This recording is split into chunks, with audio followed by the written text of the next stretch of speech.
बिस्मिल्लाहिर्रहमानिर्रहीम। अस्सलाम वालेकुम वरहमतुल्लाहि वबरकातुहू। అవుజు బిల్లాహి మినష్ షైతానిర్ రజీమ్। బిస్మిల్లాహిర్రహమానిర్రహీం। శాపగ్రస్తుడైన సైతాను బారి నుంచి సృష్టికర్త అయిన అల్లాహ్ యొక్క రక్షణని, అల్లాహ్ యొక్క సాయాన్ని, రక్షణ వేడుకుంటూ ఉన్నాను। ఆమీన్। అల్లాహ్ ప్రవక్త ముహమ్మద్ సల్లల్లాహు అలైహి వసల్లం గారి శాంతి కలు కురిపించండి అల్లాహ్ ఆమీన్। ఖురాన్లోని మొదటి సూరా అల్ ఫాతిహా। దీంట్లో 7 వాక్యాలు ఉన్నాయి। ఇది మక్కాలో అవతరించింది। ప్రతి ముస్లిం ప్రతి మస్జిద్లో, ప్రతి నమాజులో, ప్రతి రకాతులో, నఫిల్, సున్నత్, ఫరస్ ఎటువంటి నమాజులో అయినా సరే ఖచ్చితంగా ఈ సూరా చదవాల్సిందే। ఇమాం అయినా సరే, మౌల్వీ అయినా సరే, ముక్తదీలైనా సరే, ముస్లింలైనా సరే, ఎవరైనా సరే ఈ సూరా చదవండి నమాజు కానే కాదు।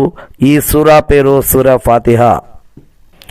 మనసులోనైనా బయటకైనా సరే ఈ సూరా ఖచ్చితంగా చదవాల్సిందే।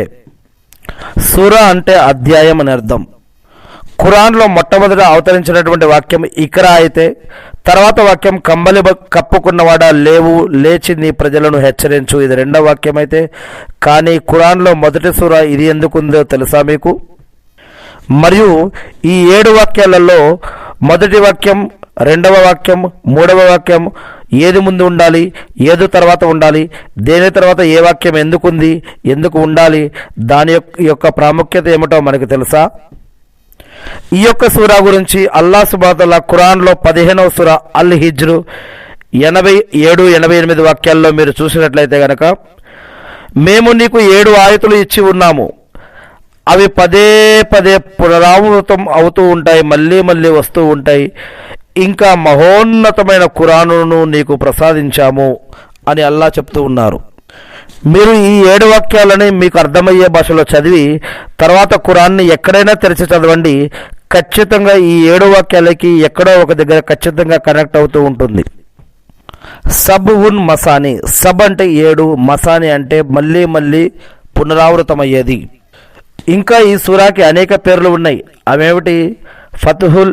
ఫాతిహతుల్ కితాబ్, ఉమ్ముల్ ఖురాన్, అసబుల్ మసాని, అల్ ఖురానుల్ అజీమ్, అస్సిఫా, అర్ రుకియతు మరియు అస్సలాత్, ఇలా అనేక పేర్లు ఉన్నాయి। ఈ సూరాలో కొన్ని వాక్యాలు ఉన్నాయి, 7 వాక్యాలలో కొన్ని పదాలు ఉన్నాయి। వాటి గురించి ఈరోజు మనం క్లుప్తంగా తెలుసుకోవడానికి ప్రయత్నిద్దాం।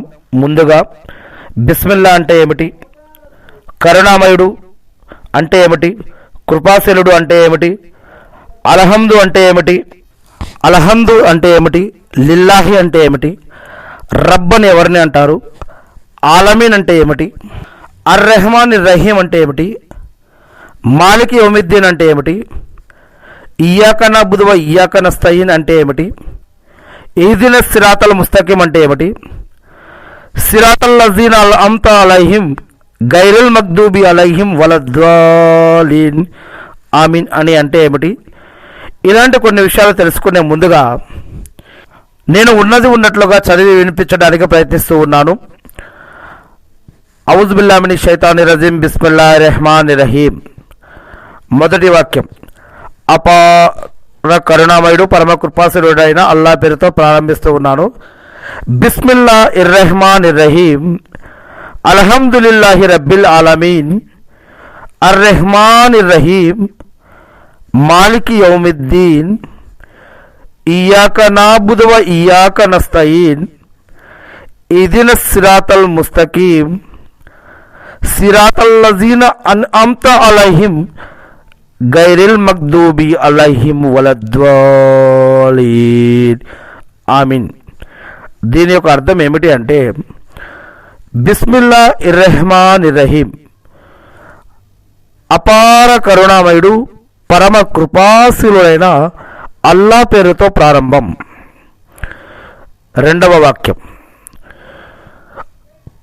అర్ రెహమాన్ అల్హమ్దులిల్లాహి రబ్బిల్ ఆలమీన్, బిస్మిల్లాహిర్రహమానిర్రహీం, అపార కరుణామయుడు పరమ కృపాశీలుడైన అల్లాహ్ పేరుతో ప్రారంభం।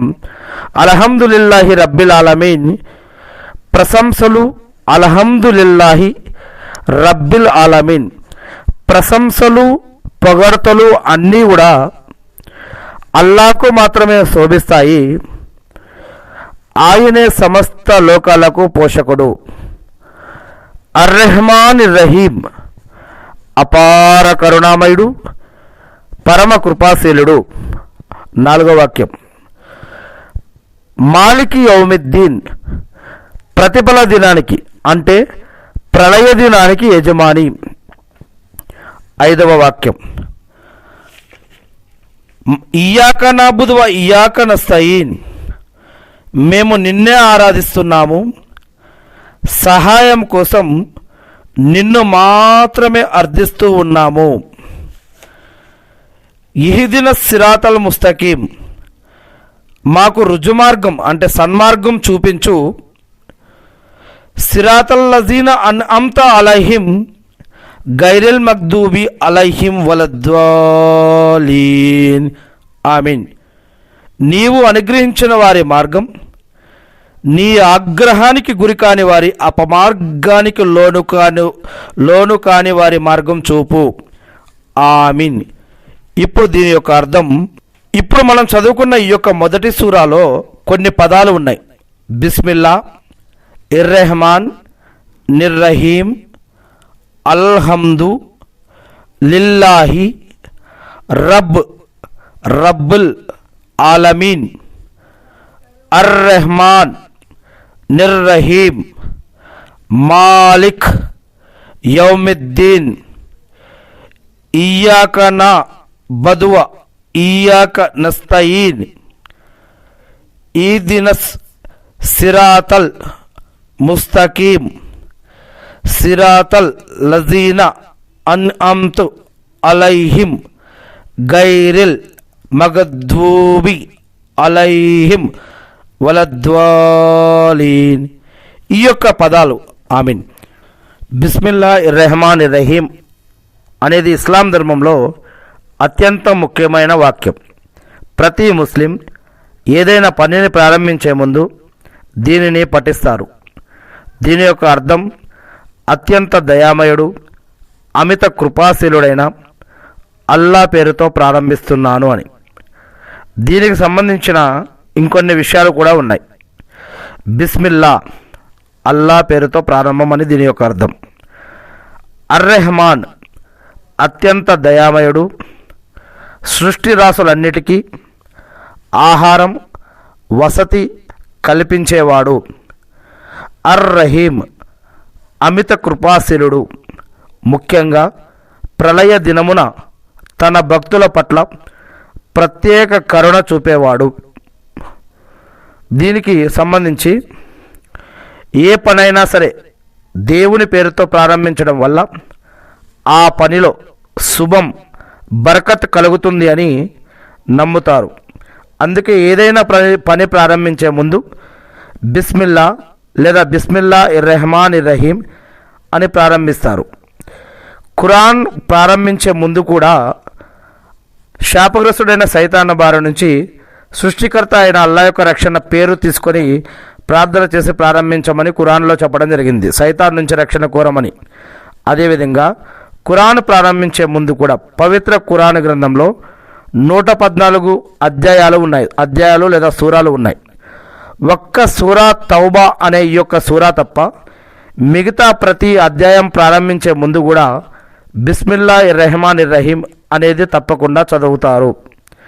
ఇక మన యొక్క నిత్య జీవితంలో భోజనం చేసే ముందు, ప్రయాణం మొదలుపెట్టేటప్పుడు, చదువుకునేటప్పుడు లేదా ఏదైనా కొత్త పనిని చేసేటప్పుడు దీనిని అంటే బిస్మిల్లా లేదా బిస్మిల్లా ఇర్రెహమాన్ ఇర్రహీం చదవటం ఒక అలవాటుగా చేసుకోవాలని ఖురాన్ మరియు హదీసులు తెలియజేస్తూ ఉన్నాయి. మరియు ఖురాన్ మరియు హదీసుల ఆధారంగా ఇస్లాం ప్రకారం ఈ యొక్క పదం చెప్పటం వెనుక అర్థం ఏమిటి అంటే, మనలో యొక్క అహాన్ని, గర్వాన్ని వదిలేయాలి. దేవుడి పట్ల భయం, భక్తి, గౌరవ మర్యాద కలిగి ఉండాలి. వినమ్రత కలిగి ఉండాలి. ఏదైనా పనిని ప్రారంభించేటప్పుడు నేను చేస్తున్నాను అనే భావన కంటే దేవుని యొక్క సహాయంతో ఆయన పేరుతో చేస్తున్నాను అని అనుకోవడం వల్ల మనిషిలో అహంకారం తగ్గుతుంది. ఇది చేసే పనిలో ఒక వినమ్రతను, హ్యూమిలిటీని పెంచుతుంది. అల్లాకి ఉన్న 2 గొప్ప గుణాలలో అర్రెహమాన్, అర్రహీం కూడా ఒకటి. ఇవి రెండు గుణాలు దేవునిలో ఉన్న అనేక గుణాలలో ఇవి కూడా రెండు. అర్-రెహమాన్ అంటే ద మోస్ట్ గ్రేసియస్, అంటే ఇది భేదం లేని కరుణ.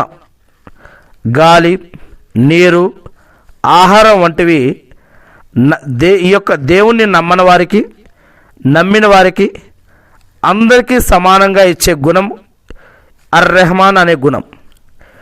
అర్-రహీం అంటే ద మోస్ట్ మెర్సిఫుల్. ఇది ప్రత్యేకమైన ఒక కరుణ. ఒక వ్యక్తి చేసే మంచి పనులకు ప్రతిఫలంగా ఇచ్చే ఒక స్పెషల్ దయ. ఇంటెన్షన్ అంటే పనిలో ఏకాగ్రత మరియు ఉద్దేశం. ముస్లిం విశ్వాసం ప్రకారం ఏ పనికైనా నియత్ అంటే ఉద్దేశం ముఖ్యం. ఉపవాసం పెట్టాలన్నా, నమాజు చేయాలన్నా, ఇంకా ఏదైనా పని చేయాలంటే కూడా మనం నియత్ అంటాం, అంటే ఉద్దేశం. అదేవిధంగా హదీసుల్లో మొదటి హదీస్ ఇన్నమల్ ఆమాలు బిన్నియాత్.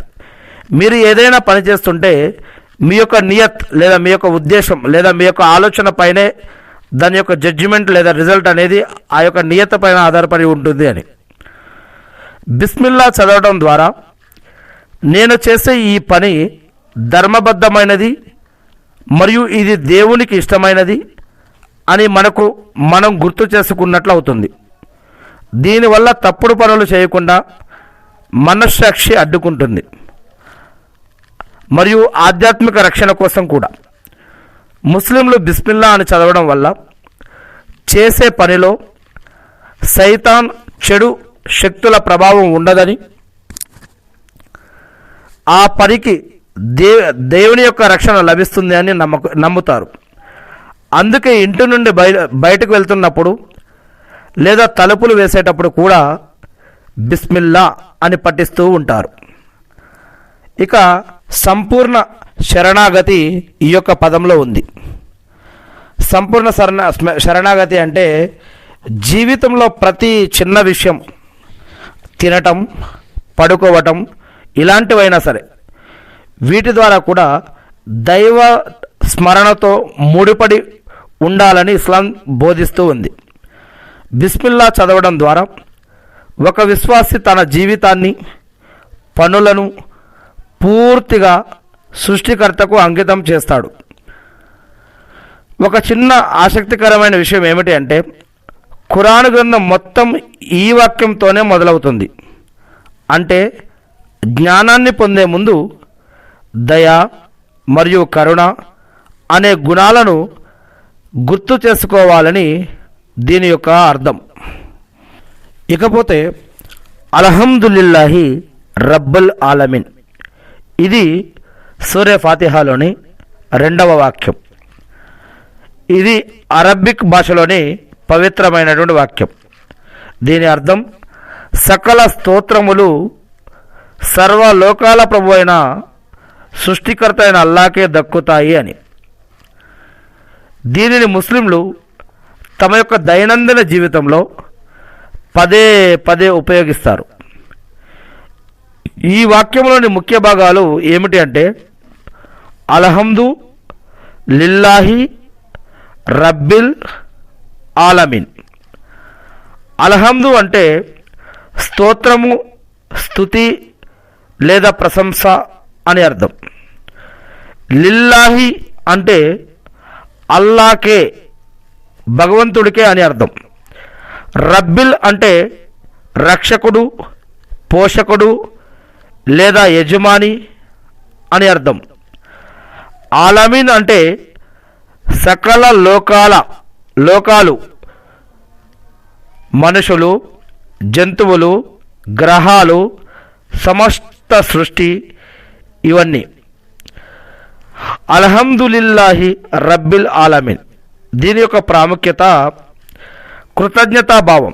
ఏదైనా మంచి జరిగినప్పుడు లేదా విజయం లభించినప్పుడు దేవునికి కృతజ్ఞతలు తెలుపుతూ అల్హమ్దులిల్లా అని అంటాం. అదేవిధంగా ప్రార్థన ప్రారంభించినప్పుడు ఇది ఖురాన్లోని మొదటి అధ్యాయమైన సూరా అల్ ఫాతిహాలోని మొదటి వాక్యం నుంచి వస్తుంది. ప్రతి ముస్లిం తన 5 పూటల నమాజులో దీనిని పఠిస్తాం. సకల స్తుతిగతులలో అంటే కష్టంలో ఉన్నప్పుడు, సుఖంలో ఉన్నప్పుడు దేవుని నిర్ణయాన్ని గౌరవిస్తూ ముస్లింలుగా మనం ఈ మాటను చెబుతూ ఉంటాం. ఉదాహరణకు సుబహానల్లా, మాషా అల్లా, ఈ విధంగా నమాజు లేదా రోజా ఉపవాసం యొక్క ప్రాముఖ్యత మరియు సుబహానల్లా, మాషా అల్లా వీటి గురించి ఇంతకుముందే మనం తెలుగు బుఖారీలో చెప్పుకోవడం జరిగింది. ఇప్పుడు మనం రబ్ అంటే ఏమిటి, అల్హమ్దులిల్లాహి రబ్బిల్ ఆలమీన్ అంటున్నాం. అంటే రబ్ అంటే ఏమిటి? ఖురాన్ మరియు హదీస్ ఆధారంగా అరబిక్లో రబ్ అనేది అరబిక్ పదం. దీనికి తెలుగులో ప్రధానంగా ప్రభువు, యజమాని, పోషకుడు, దేవుడు ఇలాంటి అనేక అర్థాలు వస్తాయి. అరబ్బీలో అల్లా అని పిలుస్తాం. ఇలా అల్లాకి అనేక రకాల పేర్లు, ఉదాహరణకు 99 పేర్లు దాకా ఉన్నాయి. వీటిలో రబ్ అనేది కూడా అల్లా యొక్క సిఫత్.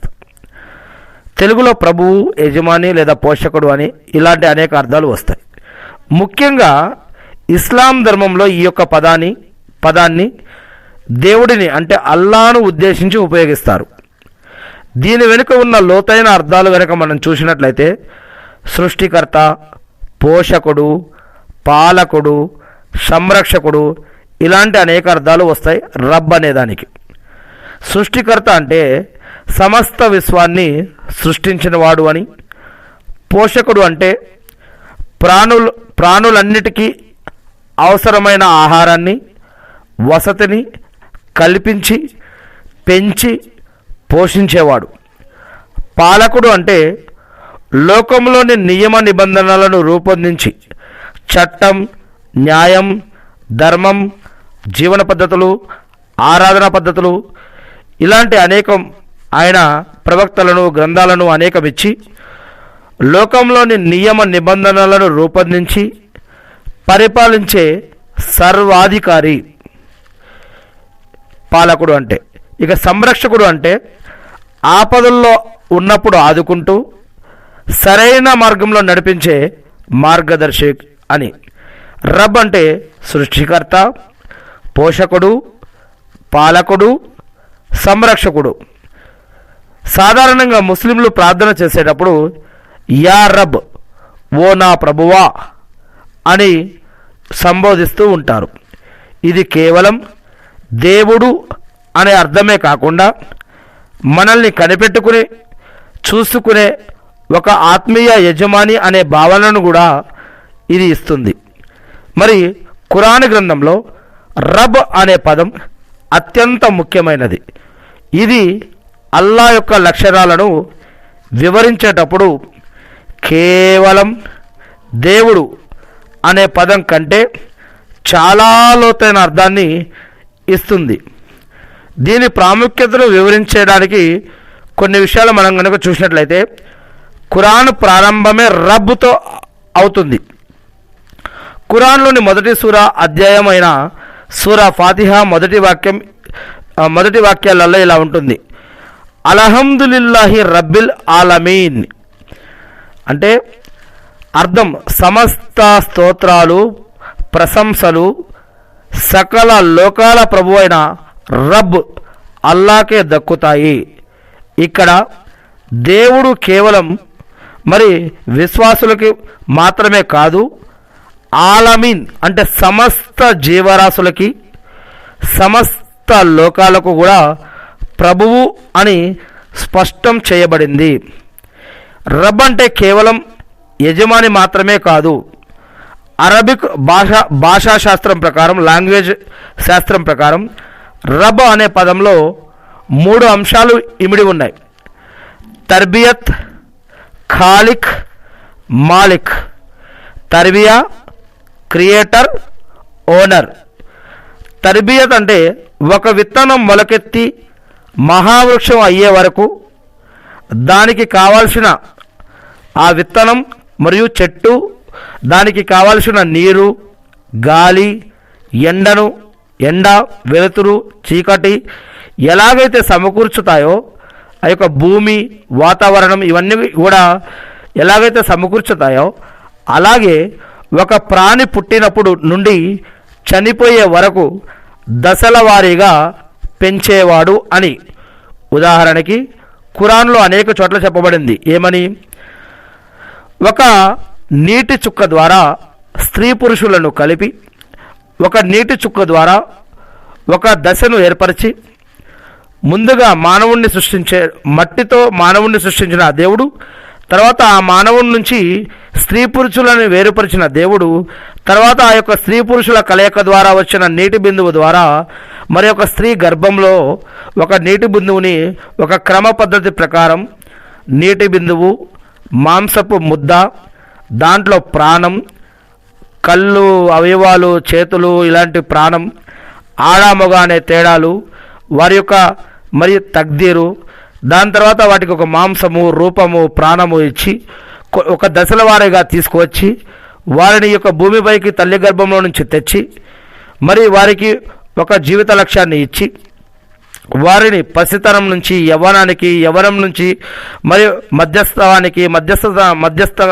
స్థానం నుంచి ముసలివారుగా ఇలా మళ్ళీ అక్కడి నుంచి మళ్ళీ శూన్యంలోకి తీసుకువెళ్ళటం, మళ్ళీ మరణాన్ని ప్రసాదించడం, ఇలా మళ్ళీ జీవాన్ని ప్రసాదించడం, మళ్ళీ మరణాన్ని ప్రసాదించడం, మళ్ళీ ఏమీ లేని స్థితి నుంచి మరణించాక మళ్ళీ ప్రళయ దినం అనేది, తీర్పు దినం అనేది, జడ్జిమెంట్ డే అనేది ఒకరోజు ఉంది అని, ఆ రోజు మానవుడు మరి మట్టిలో కలిసిపోయినా, నీటిలో కలిసిపోయినా, అగ్నిలో కలిసిపోయినా, ఏదైనా సృష్టిలోని వేరే జీవరాశులు తినేసినా కూడా ఏమీ లేని మనల్ని ఏ విధంగా అయితే ఆయన సృష్టిలో తీసుకువచ్చాడో, మనం ఎక్కడ కలిసిపోయినా ఎలా ఉన్నా సరే మరి ఆయన మళ్ళీ మనకి తిరిగి ఆయనకి లేపడం చాలా ఈజీ, తేలిక అని ఇలాంటి అనేక విషయాలని ఖురాన్లో చెప్పడం జరుగుతూ ఉంది.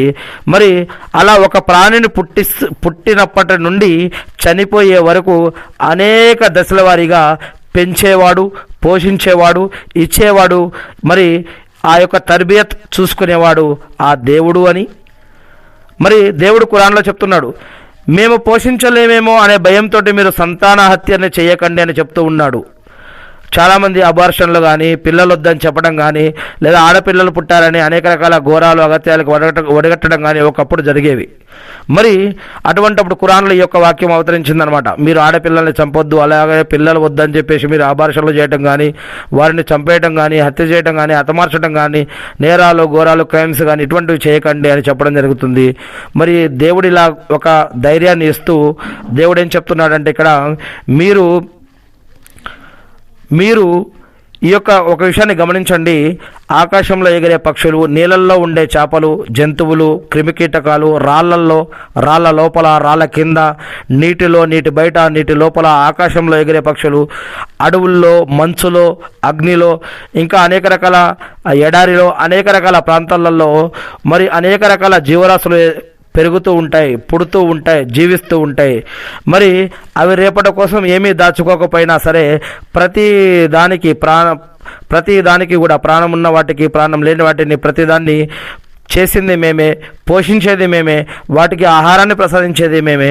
మీరు పోషించలేమేమో అనే భయంతో మీరు సంతాన హత్య చేయకండి అని ఈ విధంగా చెప్తూ ఉన్నాడు దేవుడు. అలానే మీరు పేదరికపు భయంతో మీరు పెళ్లి చేసుకోకుండా ఆగిపోకండి.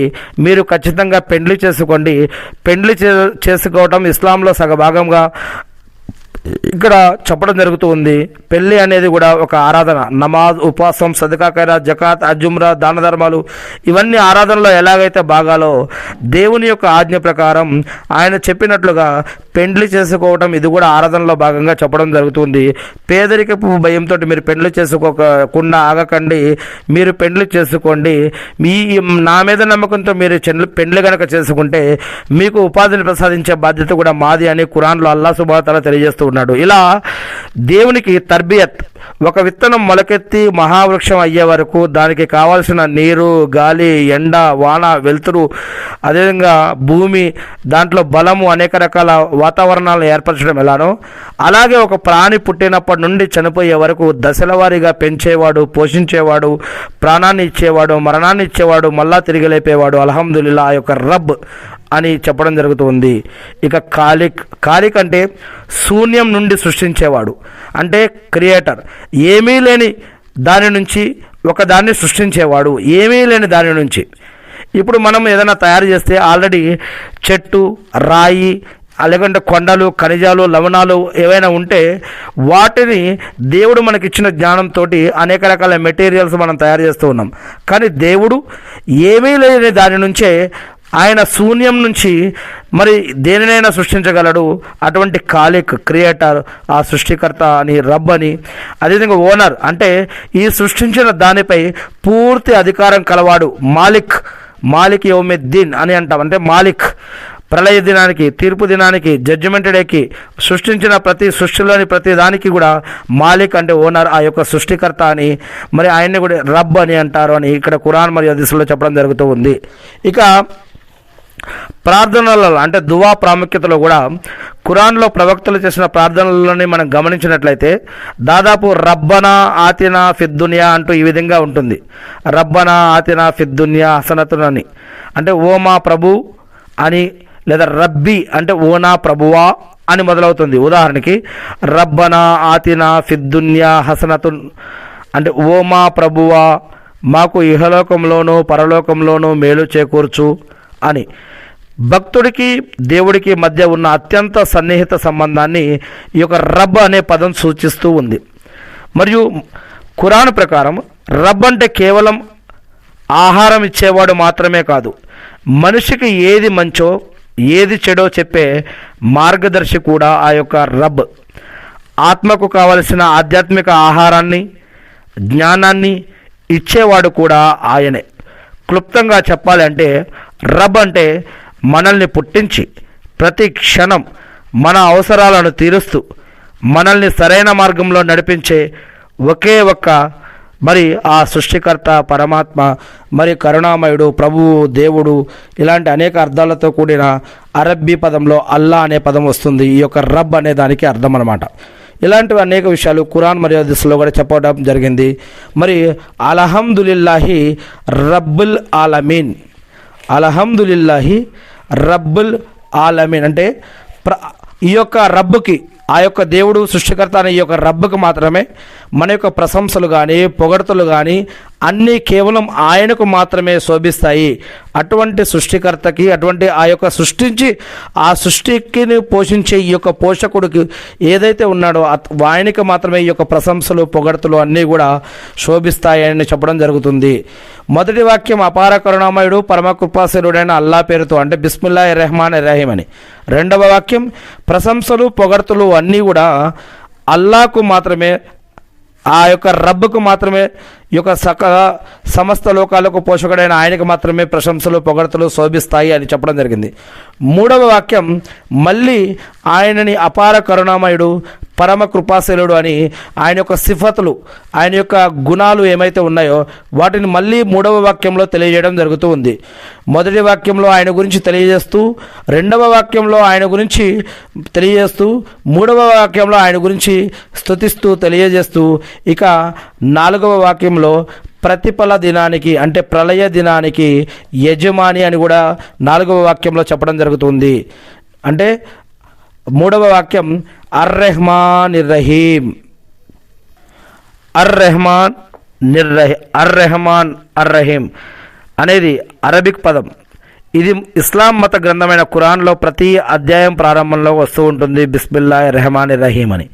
ఇప్పుడు మనం ఇక్కడ ఖురాన్లో సూరా అల్-ఫాతిహా 3వ వాక్యంలో కూడా దీన్ని చదువుతూ ఉన్నాం. అర్-రెహమాన్ అంటే అనంత కరుణామయుడు, అంటే వివక్ష లేకుండా సృష్టిలోని జీవులన్నిటిపై కరుణ చూపేవాడు.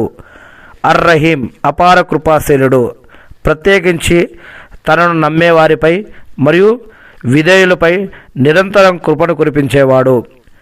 మరియు ఇంకా అనేక అర్థాలు ఉన్నాయి. ఇకపోతే దీని గురించి ఇంతకుముందే చెప్పుకున్నాం మనం. అర్-రెహమాన్ మరియు అర్-రహీం మధ్య వ్యత్యాసం చాలామందికి ఈ రెండు ఒకేలా అనిపించినా విద్వాంసులు వీటిని అర్థంగా కొంచెం వివరణగా చెప్పడం జరిగింది. అర్-రెహమాన్ మరియు అర్-రహీమిని వేరువేరుగా, అంటే అర్-రెహమాన్ అంటే అనంత కరుణామయుడు, అర్-రహీం అంటే అపార కృపాశీలుడు. అర్-రెహమాన్ ఇది దేవుని యొక్క స్వభావాన్ని తెలియజేస్తుంది. ఆయన దయ సముద్రమంత విశాలమైంది.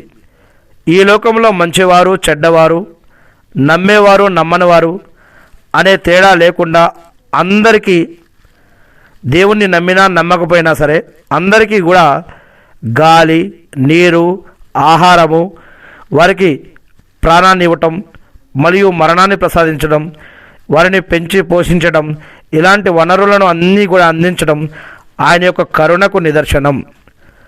అర్ రహీం అంటే అపార కృపాశీలుడు. ఇది ఆ కరుణ పనిచేసే విధానాన్ని తెలియజేస్తుంది. ముఖ్యంగా పరలోకంలో మరియు జీవితంలో సరైన మార్గంలో నడిచే వారిపై ఆయన చూపే ప్రత్యేకమైన దయను ఇది సూచిస్తుంది. అర్ రెహమాన్ అంటే దేవుణ్ణి నమ్మేవారికి, నమ్మని వారికి అందరిపైన కూడా ఈ యొక్క రెహమత్ అనేది కరుణ అనేది ఉంటుంది. రహీం అంటే కృప అనేది మరి ఇది పరలోకంలో కూడా మరియు ఇహలోకంలో కూడా విశ్వాసుల పైన మరియు అనేక వాటిపైన ఉంటుంది. ఇక ఖురాన్ ప్రారంభం బిస్మిల్లా అంటే ఖురాన్లో 114 అధ్యాయాల్లో ప్రతి సూరాలో కూడా మనం చదువుతూ ఉంటాం, ఒక్క తౌబా సూరాలో తప్ప. బిస్మిల్లాహిర్ రహమానిర్ రహీం అని అపార కరుణామయుడు పరమ కృపాశీలుడైన అల్లా పేరుతో ప్రారంభిస్తున్నామని దీని యొక్క అర్థం. ఖురాన్లోని ఇతర ముఖ్యమైన పదాలు మరి అల్హమ్దులిల్లా అంటే స్థుతులు అల్లాకే దక్కుతాయి. కృతజ్ఞత తెలపడానికి దీన్ని ఉపయోగిస్తాం. సుబహాన్ అల్లా, అల్లా ఎంతో పవిత్రమైన వాడు. అద్భుతమైన విషయాన్ని చూసినప్పుడు మనం సుబహాన్ అల్లా అని అంటాం. ఇన్షా అల్లా, అల్లా తలిస్తే అని చెప్తాం. అంటే ఏదైనా ఒక భవిష్యత్తుకు సంబంధించిన విషయం ఎవరికైనా మాట ఇస్తున్నా, ఎవరైనా చెప్పేటప్పుడు వారి నుంచి ఏదైనా మనం తిరిగి ఏదైనా మాట ఇచ్చేటప్పుడు ఇన్షా అల్లా అంటే అల్లా తలిస్తే అనే యొక్క మాటని ఇచ్చేటప్పుడు ఇన్షా అల్లా పదాన్ని వాడుతూ ఉంటాం. ఇక ఈ యొక్క ఖురాన్లో మొదటి సూరాలో 4వ వాక్యం మాలికి యౌమిద్దీన్ అంటే ప్రళయ దినానికి అంటే ప్రతిఫల దినానికి యజమాని అని. ఇస్లాం విశ్వాసాల ప్రకారం ప్రతిఫల దినానికి యజమాని అంటే అల్లా అంటే దేవుడు అని అర్థం. దీనిని అరబిక్ భాషలో మాలిక్ యౌమిద్దీన్ అని పిలుస్తారు. ప్రతిఫల దినానికి అంటే ప్రళయ దినానికి మాలిక్ ఎవరు అంటే ఇస్లాం ప్రకారం మరి అల్లా అని విశ్వసిస్తారు. ఖురాన్ ప్రస్తావన ముస్లింలు ప్రతిరోజు తమ నమాజులో పఠించే ఖురాన్లోని మొదటి అధ్యాయంలో సూరా ఫాతిహాలో 4వ ఆయత్ ఈ పదం వస్తుంది. దీని అర్థం తీర్పు దినానికి అంటే ప్రళయ దినానికి యజమాని, సర్వాధికారి అని దీని యొక్క అర్థం. ప్రతిఫల దినం అంటే ఏంటి అసలు? దీనిని అరబిక్ భాషలో యౌముల్ ఖియామా అంటే ప్రళయ దినం లేదా తీర్పు దినం అని కూడా అంటారు. ఇస్లాం ప్రకారం ఈ ప్రపంచం అంతమైన తర్వాత మానవులందరూ మళ్ళీ బ్రతికించబడతారు. ప్రపంచం అనేది ఒకరోజు అంతమైపోతుంది. మరణించిన ప్రతి మానవుడు మళ్ళీ తిరిగి లేపబడతాడు. మానవుడు జీవించి ఉన్నప్పుడు చేసుకున్న కర్మల ఆధారంగా మంచి చెడు, పాపం పుణ్యం, హరాం హలాల్ జీవితం ఆధారంగా వారికి స్వర్గమా లేదా నరకమా అనేది ఆ యొక్క ప్రతిఫల దినం రోజు దేవుడు వారికి నరకమా లేదా స్వర్గమా అనేది వారు బ్రతికి ఉన్నప్పుడు జీవించిన జీవితం ఆధారంగా లభిస్తుంది అని ఖురాన్లో ఇస్లాంలో చెప్పడం జరుగుతుంది. అంతమైన తర్వాత ఈ ప్రపంచం అంతమైన తర్వాత మానవులందరూ మళ్ళీ బ్రతికించబడతారు. వారు ఈ లోకంలో చేసిన మంచి మరియు చెడు పనులకు అల్లా లెక్క అడుగుతాడు. మరి ఆ రోజుకు యజమాని అని ఈ యొక్క పదంలో ఉంది, మాలిక్ యౌమిద్దీన్ అని. ఈ లోకంలో మనుషులకు కొంత అధికారం ఉంటుంది, యాజమాన్య హక్కులు ఉండవచ్చు. కానీ తీర్పు దినమో రోజు సంపూర్ణ అధికారం, నిజమైన న్యాయం, సార్వభౌమాధికారం ఆ దేవుడికి సృష్టికర్తకు మాత్రమే ఉంటాయి. ఆ రోజున కేవలం అల్లా నిర్ణయం మాత్రమే నడుస్తుంది, మరెవరికి ఎటువంటి అధికారం ఉండదు. ఆ రోజున అల్లా అత్యున్నత న్యాయమూర్తిగా వ్యవహరిస్తాడు. ప్రతి ఒక్కరికి వారు చేసిన పనులకు తగిన ప్రతిఫలం స్వర్గమా లేదా నరకమా అనేది ఖచ్చితంగా లభిస్తుంది. ఖురాన్ మరియు హదీస్ల ఆధారంగా ఏ రాజు లేదా ఏ శక్తి కూడా ఆ రోజున అల్లా యొక్క అనుమతి లేకుండా ఎవరు కూడా మాట్లాడలేదు. ఇక సరళంగా చెప్పాలి అంటే మనిషి తన జీవితకాలంలో చేసిన ప్రతి పనికి ఫలితాన్ని ఇచ్చే రోజే ప్రతిఫల దినం, మాలిక్ యౌమిద్దీన్ రోజు. తీర్పు దినం, జడ్జిమెంట్ డే. ఆ రోజున తీర్పు చెప్పే పూర్తి అధికారం కలిగిన వాడు ఒక్క అల్లా మాత్రమే అని ఈ యొక్క పదం ఏదైతే ఉందో మాలిక్ యౌమిద్దీన్ అనే ఈ యొక్క పదం తెలియజేస్తూ ఉంది. ఖచ్చితంగా ఇస్లామిక్ విశ్వాసాల ప్రకారం ప్రళయ దినం అనేది ఖచ్చితంగా ఉంది. దీనిని కయామత్ అని అంటారు. మరియు ఆ రోజు జరిగే కయామత్ రోజు జరిగే పరిణామాల గురించి అనేక విషయాలు ఖురాన్ మరియు హదీసుల్లో ఇస్లాంలో చెప్పడం జరుగుతూ ఉంది. ప్రళయ దినం ఎప్పుడు వస్తుంది అంటే ప్రళయ దినం ఎప్పుడు వస్తుందనే ఖచ్చితమైన సమయం కేవలం అల్లాహకు మాత్రమే తెలుసు అని, ప్రవక్తలకు కానీ దూతలకు కానీ ఆ యొక్క సమయం గురించి తెలియదు అని.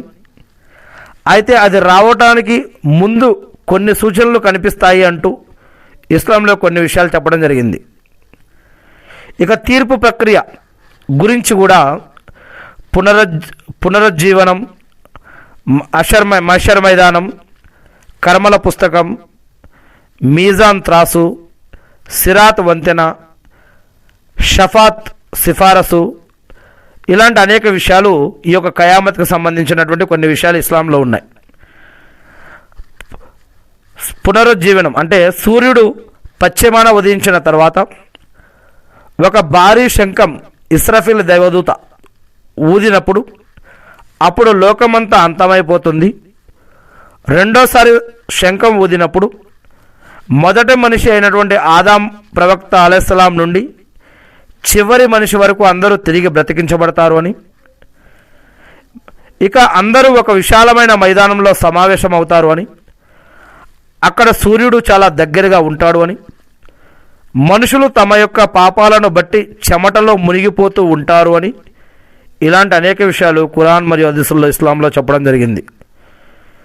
ప్రతి వ్యక్తి చేసిన చిన్న పెద్ద పనులన్నీ కూడా ఒక కర్మల పుస్తకంలో రికార్డై ఉంటాయని, దానిని చేతికి ఇవ్వబడుతుంది అని, పుణ్యాత్ములకు ఆ యొక్క కర్మల పత్రం కుడి చేతిలో ఇవ్వబడుతుంది, పాపాత్ములకు ఆ యొక్క కర్మల పత్రం ఎడమ చేతిలో లేదా వెనక నుంచి ఇవ్వబడుతుంది అని ఖురాన్లో చివరి సూరాల్లో అమ్మాపారాలో ఖచ్చితంగా వీటి గురించి చెప్పడం జరిగింది. ప్రళయ దినం, తీర్పు దినం గురించి, మాలిక్ యౌమిద్దీన్ గురించి ఎక్కువ విషయాలు తెలియాలంటే కనుక అమ్మాపార అంటే లేదా ఖురాన్లో చివరి 10 సూరాలు కనుక చదివితే చాలా వివరంగా వీటిలో అనేక విషయాలు ప్రళయ దినం, తీర్పు దినం గురించి చెప్పడం జరిగింది. మరియు స్వర్గం మరియు నరకం గురించి కూడా చెప్పడం జరిగింది. ఇక మీజాన్ అంటే త్రాసు, మనుషుల పుణ్యాలను పాపాలను తూచడానికి ఒక త్రాసు అనేది ఏర్పాటు చేయబడుతుంది. ఎవరి పుణ్యాల పలడ త్రాసు పళ్ళెం బరువుగా ఉంటుందో వారు స్వర్గానికి వెళ్తారు. ఎవరి పాపాలు ఎక్కువగా ఉంటాయో వారు అల్లా క్షమించకపోతే నరకానికి వెళ్తారు. అల్లా వాళ్ళం ఆ రోజు ఏం జరగనుందో. ఇక సిరాత్ అనే వంతెన కూడా ఉంటుంది, ప్రళయానికి సంబంధించినటువంటి విషయం. నరకం పై భాగంలో ఒక వంతెన ఉంటుంది నరకం మీద. దీనిని దాటిన వారే స్వర్గానికి చేరుకుంటారు అని, ఇది జుట్టు కంటే సన్నగా, వెంట్రుక కంటే సన్నగా, కత్తి కంటే పదునుగా ఉంటుంది అని వర్ణించబడింది. ఈ విధంగా మనుషులు తమ యొక్క కర్మల వేగంతో, మెరుపు వేగంతో లేదా నెమ్మదిగా దీనిని దాటుతారు అని ఇస్లాంలో చెప్పడం జరిగింది. షఫాత్ అంటే సిఫారసు, తీర్పు దినమున భయంకరమైన పరిస్థితుల్లో ఉన్నప్పుడు అల్లా అనుమతితో, అల్లా ఎవరికైతే అనుమతి ఇచ్చాడో ఆ అనుమతితో ప్రవక్త ముహమ్మద్ సల్లల్లాహు అలైహి వసల్లం గారు విశ్వాసుల కోసం సిఫారసు చేసే అవకాశం ఉంటుంది. దీనివల్ల చాలామందికి కూడా ఉపశమనం లభించే అవకాశం ఉంటుంది. ఇందుకోసమే దరూద్ అనేది మనం చదువుతూ ఉంటాం. ఈ యొక్క దరూద్లో మకామే ముహమ్మద్కు ప్రవక్త గారిని ప్రసాదించమని, అంతిమ దినం రోజు వసీలతా స్థానాన్ని ప్రవక్త ముహమ్మద్ సల్లల్లాహు అలైహి వసల్లం గారికి ప్రసాదించమని, ఆయనపైన, ఆయన కుటుంబ సభ్యులపైన, ఆయన ఉమ్మతపైన శాంతి సుఖాలు కురిపించమని, ఆమీన్. ఈ విధంగా మనం దరూద్ ప్రవక్త ముహమ్మద్ సల్లల్లాహు అలైహి వసల్లం గారి తరపున అల్లాహకి పంపిస్తూ ఉంటాం. ఇక ప్రళయ దినం గురించి ఇస్లాం బోధించే ప్రధాన ఉద్దేశం, మనిషి ఈ లోకంలో ఒక బాధ్యతాయుతంగా బ్రతకాలి అని, పాపాలు, నేరాలు, ఘోరాలు, మోసాలు, అక్రమాలు, అన్యాయాలు, హత్యలు, అత్యాచారాలు ఇటువంటి వాటి జోలికి వెళ్ళకూడదని, మనిషి ఒక మనిషిగా దేవుడి పట్ల భయం, భక్తి, గౌరవ మర్యాద కలిగి మన చుట్టుపక్కల మన తల్లిదండ్రులు, బంధుమిత్రులు, భార్య పిల్లలు, భర్త, భార్య పిల్లలు అందరూ కూడా ఇరుగు పొరుగు వారు అందరితో, అన్ని వర్గాల వారితో అందరూ సమానంగా మంచిగా కలిసిమెలిసి బతకాలి అని మరి ఇక్కడ తెలియజేయడం జరుగుతూ ఉంది. మనం చేసే ప్రతి పనికి రేపు దేవుని ముందు సమాధానం చెప్పుకోవాలనే భయం, భక్తి మనిషిని తప్పుల నుండి దూరం చేస్తాయి. మరి ప్రళయ దినానికి ముందు అనేక రకాల సైన్స్ ఆఫ్ ఖయామా అంటే ఖయామత్కి సంబంధించిన అనేక రకాల సూచనలు ఖురాన్ మరియు హదీసుల్లో, ఇస్లాంలో కూడా చెప్పబడింది. ఇక ఇదే సూరాలో 5వ వాక్యం, ఇయ్యాక నఅబుదు వ ఇయ్యాక నస్తయీన్ అంటే మేము నిన్నే ఆరాధిస్తున్నాము, సహాయం కోసం నిన్ను మాత్రమే అర్థిస్తున్నాము అని ఈ యొక్క ఖురాన్లో సూరా ఫాతిహాలో 5వ వాక్యంలో చెప్పడం జరుగుతూ ఉంది. ఖురాన్లోని మొదటి అధ్యాయంలో సూరా ఫాతిహాలోని 5వ వాక్యం ఇది. మరి దీని యొక్క అర్థం మేము నిన్నే ఆరాధిస్తున్నాము అంటే సృష్టికర్త అయిన అల్లాహ్ను తప్ప మరెవరిని ఆరాధించకూడదు అని, అంటే లా ఇలాహ ఇల్లల్లా అనే దాని యొక్క భావం. ఏకేశ్వ రూపాసన అంటే ప్రార్థనలు, నమస్కారాలు, ఆరాధనలు, ఇతర ఆరాధనలు ఏవైనా సరే అవి కేవలం దేవునికి మాత్రమే చెందాలి అని దీని యొక్క అర్థం. అంటే సృష్టించబడ్డ వాటికి కాదు, సృష్టికర్తను మాత్రమే గుర్తించి ఆరాధించాలి అని దీని యొక్క అర్థం. సృష్టిని కాదు, సృష్టికర్తను ఆరాధించాలి అని దీని యొక్క అర్థం. అంకితం భావం ఏమిటి? మనిషి తన యొక్క జీవితాన్ని, భక్తిని పూర్తిగా దేవునికి అంకితం చేస్తున్నాను అని ప్రకటించడం దీని యొక్క భావం. ఇయ్యాక నఅబుదు వ ఇయ్యాక నస్తయీన్ తన జీవితాన్ని, తన యొక్క భక్తిని పూర్తిగా దేవునికి అంకితం చేస్తున్నాననే అర్థం దీంట్లో ఉంది. తన యొక్క ప్రార్థనలు, ఆరాధనలు, సజ్దాలు, స్తోత్రాలు, పొగడ్తలు, భయం, భక్తి, గౌరవం, మర్యాద అన్నీ కూడా ఒకే ఒక్క సృష్టికర్త అయిన ఆయనకు మాత్రమే ఇవన్నీ కూడా సొంతమని, ఇంకా దీంట్లో ఎవరికీ భాగస్వామ్యం లేదు అని సాక్ష్యం ఇవ్వటం. సహాయం కోసం నిన్ను మాత్రమే అర్థిస్తున్నాను అని ఉంది దీంట్లో. ఇయ్యాక నఅబుదు వ ఇయ్యాక నస్తయీన్ అంటే మనిషికి ఏదైనా అవసరమైనప్పుడు లేదా కష్టం కలిగినప్పుడు మొదట దేవుని సహాయాన్ని కోరాలి అని ఇది తెలియజేస్తుంది. దేవుడి పట్ల నమ్మకం, దేవుడి పట్ల వినమ్రత కలిగి ఉండాలి అని.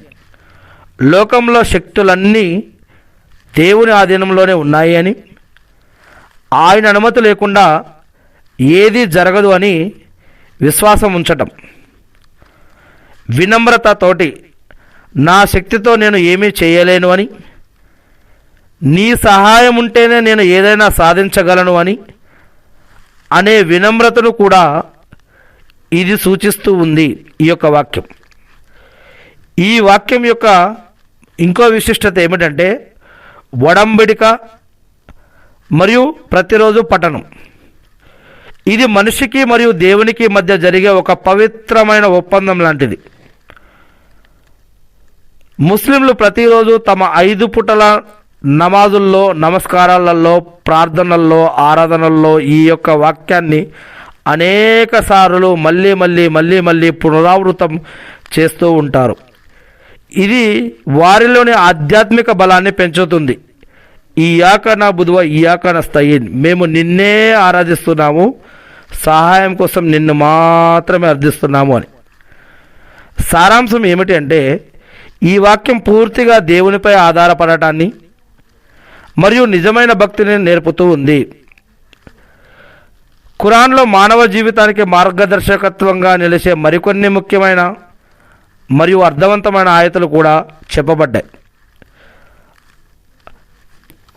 ఉదాహరణకి ఆయతుల్ కుర్సీ 2వ సూర 255వ వాక్యంలో ఖురాన్లోని అత్యంత శక్తివంతమైన ఆయతుగా మనం పరిగణిస్తారు. ఇది దేవుని యొక్క అల్లా గొప్పతనాన్ని, ఆయన అధికారాన్ని వివరిస్తుంది. అల్లా తప్ప వేరే దైవం లేడు అంటే సృష్టికర్త ఒకే ఒక్కడు, ఆయన ఇద్దరు కాదు, ఆయన ముగ్గురు కాదు అని. ఆయన ఒకే ఒక్కడు అని, లా ఇలాహ ఇల్లల్లా. ఆ సృష్టికర్త అనే పదాన్ని అరబ్బీలో అల్లా అంటారు, దేవుడు అనే పదాన్ని అరబ్బీలో అల్లా అంటారు. ఈ యొక్క అల్లా తప్ప వేరే ఆరాధనకు అర్హులు ఎవరూ లేరు అని, ఆయన సజీవుడు, ఎప్పుడు జీవించే ఉంటాడు అని, ఆయన సర్వలోకాలను కాపాడేవాడు అని, ఆయనకు నిద్ర కానీ కునుకు కానీ రాదు అని, ఆకాశాల్లో భూమిలో ఉన్నదంతా ఆయనదే అని ఖురాన్లో 2వ అధ్యాయం 255వ వాక్యంలో చెప్పడం జరిగింది. సూరా అల్ ఇఖ్లాస్ 112వ అధ్యాయం ఖురాన్లో దేవుని తత్వాన్ని కేవలం 4 చిన్న వాక్యాల్లో ఇది అద్భుతంగా వివరిస్తుంది. కుల్ వల్లాహు అహద్ అల్లాహు సమద్ లం యలిద్ వలం యూలద్ వలం యకుల్ లహు కుఫువన్ అహద్. ఓ ప్రవక్త ముహమ్మద్ అస్లం గారు, మీరు ఈ విధంగా చెప్పండి లేదా బోధించండి. ఆయన సృష్టికర్త లేదా దేవుడు లేదా భగవంతుడు అనే ఈ యొక్క పదాన్ని మనం అరబ్బీలో అల్లా అంటాం కదా. ఇక్కడ ప్రవక్త ముహమ్మద్ అస్లం గారిని దేవుడు ప్రజలకు ఈ విధంగా చెప్పమంటున్నాడు. నేను అంటే దేవుడు ఎలా ఉంటాడు, ఆయన యొక్క గుణగణాలు ఏమిటి అంటే, ఆయన అల్లా ఒకే ఒక్కడు. అల్లా ఎవరిపైన ఆధారపడినవాడు కాదు, సర్వ స్వతంత్రుడు. ఆయన ఎవరికి జన్మించలేదు మరియు ఎవరికి జన్మించలేదు. ఆయన ఎవరికి పుట్టలేదు, ఆయన ఎవరిని కనలేదు. ఆయనకు సమానం ఎవరూ లేరు. ఆరాధనలో కానీ ఇంకా దేంట్లో కూడా ఆయనతో సమానంగా ఆయన పోలికలతోటి కూడా ఏదీ లేదు. ఇక కష్టంతో పాటు సుఖం, సూరా అల్ ఇన్సిరార్ 94వ అధ్యాయం 5-6 వాక్యాలు. నిరాశలో ఉన్నవారికి ధైర్యాన్ని ఇచ్చే వాక్యం ఇది. నిజంగా ప్రతి కష్టంతో పాటు సుఖం కూడా ఉంటుంది. అవును, ప్రతి కష్టంతో పాటు సుఖం కూడా ఉంటుంది. ఇది మనిషికి ఓర్పును మరియు ఆశను కలిగిస్తుంది. సహనం మరియు ప్రార్థన 2వ అధ్యాయం 153వ వాక్యం. ఓ విశ్వాసులారా, సహనంతో మరియు ప్రార్థనతో దేవుని యొక్క సహాయాన్ని అర్థించండి. నిజంగా అల్లా సహనం వహించే వారికి తోడుగా ఉంటాడు. మరియు ఖురాన్లో 2వ సూరా 45-46 వాక్యంలో చెప్పడం జరుగుతుంది, మీరు ప్రార్థన ద్వారా, నమాజు ద్వారా, ప్రార్థన ద్వారా దేవుణ్ణి సహాయం అడగండి, తర్వాత ఓపిక పట్టండి. నమాజు, ప్రార్థన, దేవుణ్ణి సహాయం అడిగి ఓపిక పట్టండి అని చెప్పడం జరుగుతూ ఉంది. ఇది విశ్వాసులకు చాలా తేలిక అని, మరి ఎవరైతే విశ్వాసాన్ని సరిగా పెట్టలేరో వారికి కొంచెం కష్టము అని ఖురాన్లో 2వ అధ్యాయం 45-46 వాక్యాల్లో కూడా చెప్పడం జరుగుతుంది. ఖురాన్లోని ప్రతి అధ్యాయంలో బిస్మిల్లాహిర్ రెహమానిర్ రహీం, అపార కరుణామయుడు పరమ కృపాశీలుడైన అల్లా పేరుతో ప్రారంభం అని వాక్యంతో మొదలవుతుంది. అంటే దేవుడు శిక్షించేవాడు కంటే ఎక్కువగా క్షమించేవాడు కూడా మరియు ప్రేమించేవాడు కూడా అనే అర్థాలు కూడా ఉన్నాయి. అందుకే మనతోటి ఏదైనా తప్పు జరిగిపోతే వెంటనే క్షమాపణ అడిగి ఏదైనా మంచి పని పుణ్యకారాలు చేయమని మరియు ఆ తప్పుడు కార్యాల్లోకి మళ్ళీ పోవద్దు అని ఇలాంటి అనేక వాక్యాలు ఖురాన్లో జతలుగా చెప్పడం జరుగుతుంది. జతలుగా అంటే మీరు నమాజు చేయండి, జకాతు ఇవ్వండి అనేది ఈ యొక్క 2 పదాలు కలిపి అనేక సార్లు చెప్పడం జరుగుతూ ఉంది. ఇక ఇంకొక విషయం, నేను ఆడ మరియు మగ అనే జంటలను సృష్టించాను అని ఇది కూడా జతలుగా చెప్పడం జరుగుతుంది అనేక సార్లు. మరియు సారాయి, జూదం వీటి జోలికి వెళ్ళవద్దు అని ఈ 2 పదాలని, సారాయి మరియు బెట్టింగ్, జూదం జోలికి వెళ్ళొద్దు అని అనేక చోట్ల జతలుగా చెప్పడం జరిగింది. తర్వాత ప్రతి కష్టంతో పాటు తర్వాత సౌలభ్యం కూడా దొరుకుతుంది అని ఈ యొక్క 2 కష్టాన్ని మరియు తర్వాత సౌలభ్యాన్ని జతలుగా అనేక సార్లు ఖురాన్లో చెప్పడం జరిగింది. తప్పు జరిగిందా క్షమాపణ వేడుకోండి, మారు మనసు పొందండి, మంచి కార్యాలు చేయండి అని ఈ విషయాన్ని జతలుగా అనేక సార్లు మళ్ళీ చెప్పడం జరిగింది. ఇక ఇదే సూరా ఫాతిహాలో 6వ వాక్యం, ఈదిన సిరాతల్ ముస్తకీం అంటే దీని యొక్క అర్థం, మాకు రుజు మార్గం, సన్మార్గం చూపించు. దీనిని వివరణ చూసినట్లయితే కనుక సూరా ఫాతిహాలోని 6వ వాక్యం, ఈదిన సిరాతల్ ముస్తకీం, సన్మార్గం, రుజుమార్గం. మరి దీంట్లో అనేక రకాల దశలు ఉన్నాయి. సత్య మార్గం వైపుకు దర్శకత్వం,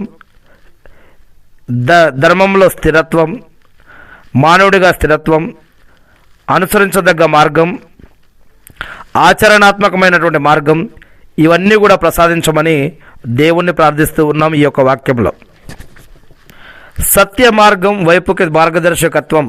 లోకంలో అనేక మార్గాలు ఉన్నాయి, సిద్ధాంతాలు ఉన్నాయి. వాటిలో ఏది నిజమైందో తెలుసుకోవడం మన యొక్క మానవ మేధస్సుకు ఒక్కోసారి కష్టమవుతుంది.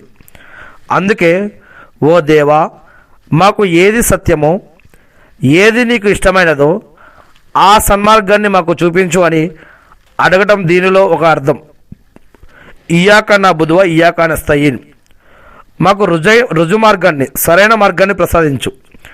ఈ లోకంలో ఎలా జీవిస్తే మేము నరకం నుంచి రక్షించబడి స్వర్గానికి వెళ్ళగలుగుతామో, ఈ లోకంలో ఏది మంచో చెడో, పాపమో పుణ్యమో, హరామో అలాలో, మంచో చెడ్డో, ఏది సరైందో ఏది సరైంది కాదో మేము మనసుతో ఆలోచించేది, మా కళ్ళతో చూసేది, మా చెవులతో వినేది, ఏది సరైందో ఏది కాదో మాకు తెలియదు, మాకు అర్థం కాదు. చాలా విషయాలు నీకు అన్నీ తెలుసు.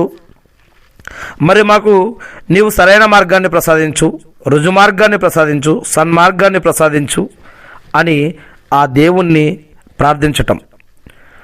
అనుసరించదగ్గ మార్గం అంటే ఈ ఒక్క వాక్యానికి ముందు ఏమే వాక్యం ఉంది, ఈ వాక్యం తర్వాత ఏమే వాక్యం ఉంది, అది కూడా మనం గమనించవచ్చు. ఈ వాక్యం తర్వాత వచ్చే ఆయత దీనికి వివరణ ఇస్తుంది. సన్మార్గం అంటే దేవుని అనుగ్రహాన్ని పాత్రులైన వారి మార్గం. దేవుడి యొక్క అనుగ్రహానికి ప్రవక్తలు పాత్రులయ్యారు, పుణ్యాత్ములు పాత్రులయ్యారు, సహబాలు, తాబియన్లు, తబేతాబియన్లు, అనేక రకాల విశ్వాసులు, అనేక మంది దేవుని యొక్క అనుగ్రహానికి పాత్రులయ్యారు. వారు ఏ విధంగా సక్సెస్ అయ్యారో దేవుని దగ్గర, అటువంటి మార్గాన్ని మాకు ప్రసాదించు అని దేవుణ్ణి ప్రార్థించటం. దేవుని ఆగ్రహానికి గురైన వారి మార్గం కాదు. అంటే ఓ దేవా, నీ ఆగ్రహానికి గురై, నీ కోపానికి గురై ఎవరైతే శిక్షకు అర్హులయ్యారో అటువంటి మార్గం నుంచి మమ్మల్ని కాపాడు. మార్గం తప్పిన వారి దారి అసలే కాదు. అలాంటి మార్గం ఎవరైతే మార్గం తప్పారో అటువంటి మార్గం నుంచి మమ్మల్ని కాపాడు. ఆమీన్. ఆచరణాత్మకమైన మార్గం మాకు చూపించు. కేవలం జ్ఞానం ఉంటే సరిపోదు, ఆ జ్ఞానాన్ని ఆచరించే శక్తి కూడా కావాలి.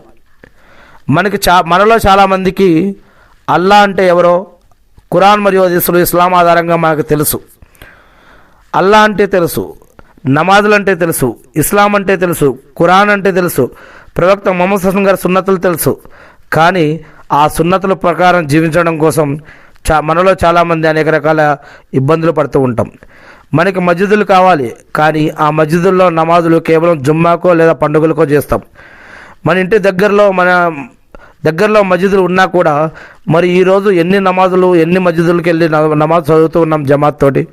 ఎన్ని మస్జిదులు జుమ్మా రోజు, పండుగల రోజు ఫుల్ అయినట్టు, నిండిపోయినట్టు, మరి మిగతా రోజుల్లో ఎందుకు నిండు కావట్లేదు? అనేక రకాలుగా దాయిలు ఉన్నారు, సదర్లు ఉన్నారు, ఇమాములు, మౌల్వీలు, ముఫ్తీలు, అల్హమ్దుల్లా ఎన్నో రకాల వసతులు ఉన్నాయి. ఒకప్పటి కాలంలో మస్జిదుల్లో లేని ఎన్నో రకాల వసతులు పోవడానికి, రావడానికి, మరియు మస్జిద్లో వజూఖానాలు కానీ, బాత్రూములు కానీ, మరియు అక్కడ టైల్స్ కానీ, మరి అనేక రకాల ఫ్యాన్లు, ఏసీలు, నీళ్లు, ఇంకా అనేక రకాల సవలతులు, అనేక రకాల వసతులతో కూడినటువంటి మస్జిదులు ఈరోజు కట్టుకున్నా కూడా అక్కడ మనం వెళ్ళలేనటువంటి, చదవలేనటువంటి పరిస్థితులు మనకి ఎందుకు వచ్చాయి? ఆచరణాత్మకమైనటువంటి మార్గదర్శకత్వం మనలో ఉందా? కేవలం జ్ఞానం ఉంటే సరిపోతుందా? మరి ఆ జ్ఞానాన్ని ఆచరించే శక్తి కూడా మనకి కావాలి కదా. ఈరోజు మనలో ఎంతమంది జకాత్ ఇస్తున్నాం? ఆ జకాత్ ఎవరికి ఇస్తున్నాం? ఎంతమంది మనం స్తోమత ఉండి కూడా హజ్జీ చేయకుండా ఎంతమంది ఉన్నాం? ఆ హజ్జీ ఎలాంటి హజ్జీ మనం చేస్తూ ఉన్నాం? ఏ ఉద్దేశంతో చేస్తూ ఉన్నాం? మరి అదేవిధంగా ఈ యొక్క ఉపవాసాలు ఎంతమంది ఉండగలుగుతున్నాం? ఆ ఉపవాసంలో మరి ఏమైనా దికావా ఉందా? మరియు మనం జీవించే జీవితంలో మరి హరాం వ్యాపారాలు, హలాల్ వ్యాపారాలు, జాబులు, మరి కొంతమంది హరాం వ్యాపారంలో ఉండి కూడా ఇది కారోబార్లేండి, ఇదేం కాదు, కారోబారుగా చేయొచ్చు అనేటటువంటి వారు ఉన్నారు మనలో కొంతమంది. నిజంగా అది హరామా హలాలా, అటువంటి వ్యాపారం మనం చేయొచ్చా లేదా? ఇలా ఇంకా అనేక విషయాలు ఉన్నాయి. ఒక్క విషయంలో కాదు, ఇది ఎవరికి తగ్గట్టు వాళ్ళు ఆలోచించుకోవచ్చు. కానీ ఈ యొక్క ఆయత యొక్క అర్థం ఏమిటంటే కేవలం జ్ఞానం ఉంటే సరిపోదు, ఆ జ్ఞానాన్ని ఆచరించే శక్తి కూడా కావాలి అని దేవుణ్ణి ప్రార్థించటం. మాకు సరైన మార్గాన్ని ప్రసాదించు. ఇయ్యాక నా బుధువ ఇయ్యాక నస్తయీన్, మాకు సన్మార్గాన్ని ప్రసాదించు, చూపించు, మంచి పనులు చేసేలా మాకు తోడ్పాటు అని కూడా దీంట్లో అర్థం ఉంటుంది. ఇది కేవలం ఒక ప్రార్థన మాత్రమే కాదు, ఒక ముస్లిం తన జీవితంలో ప్రతిరోజు ప్రతి నమాజులో దేవుని సహాయాన్ని కోరే అత్యంత ముఖ్యమైన విన్నపం. గమ్యం తెలిసినా ఆ గమ్యానికి చేరుకోవడానికి దేవుని చేయూత అవసరమని ఇది గుర్తు చేస్తుంది. ఇది కేవలం ఒక ప్రార్థన మాత్రమే కాదు, ఒక ముస్లిం తన జీవితంలో ప్రతిరోజు ప్రతి నమాజులో దేవుని యొక్క సహాయాన్ని కోరే అత్యంత ముఖ్యమైన విన్నపం, రిక్వెస్ట్. గమ్యం తెలిసినా ఆ గమ్యానికి చేరుకోవడం కోసం దేవుని యొక్క సహాయం చేయూత అవసరమని ఇది గుర్తు చేస్తూ ఉంది. ఇక మరి సిరాతల్ ముస్తకీం గురించి ప్రస్తావించినప్పుడు అది కేవలం ఒక దారి గురించి మాత్రమే కాకుండా ఆ మార్గంలో నడిచే మనిషి లక్షణాలు ఎలా ఉండాలో కూడా వివరిస్తుంది. వివేకం మరియు జ్ఞానం సూరా అల్ బకరాలో మనం చూడవచ్చు. ఖురాన్ 2వ సూరా ప్రారంభంలోనే ఇలా ఉంటుంది: ఇది అల్లా గ్రంథం, ఇందులో ఎలాంటి సందేహం లేదు, ఇది భయభక్తులు గల వారికి సన్మార్గాన్ని చూపుతుంది. అంటే సన్మార్గం పొందాలి అంటే ముందుగా మనిషిలో సత్యాన్ని తెలుసుకోవాలనే తపన ఉండాలి, దేవుని పట్ల భయం తక్కువ ఉండాలి అని దీని యొక్క అర్థం. అల్లా గ్రంథం తెలుసుకోవాలి, ఆ గ్రంథం చదవాలి, ఆ గ్రంథం వినాలి. ఈరోజు మనకు అరబ్బీలో చదవాలి అల్హమ్దులిల్లా, కానీ మనకొచ్చిన భాషలో మనం ఈరోజు ఎంతవరకు ఒక్కసారైనా సరే మనకొచ్చిన భాషలో తెలుగులో కానీ హిందీలో కానీ ఇంగ్లీష్లో కానీ ఉర్దూలో కానీ మనకొచ్చిన భాషలో మనం ఒక్కసారైనా పూర్తిగా ఖురాన్ని అర్థంతో విన్నామా, పోనీ చదివామా? మనకి సరైన మార్గం సన్మార్గం దొరకాలి అంటే మరి మనకు తెలియాలి కదా. ఖురాన్లో 2వ సూరా మొదటి వాక్యాలు: ఇది అల్లా గ్రంథం, ఇందులో ఎలాంటి సందేహం లేదు, ఇది భయభక్తులు గల వారందరికీ కూడా, భయభక్తులుగా దేవుడి పట్ల భయం భక్తి గల వారు ఎవరికైనా సరే ఈ యొక్క గ్రంథం సన్మార్గం చూపుతుంది.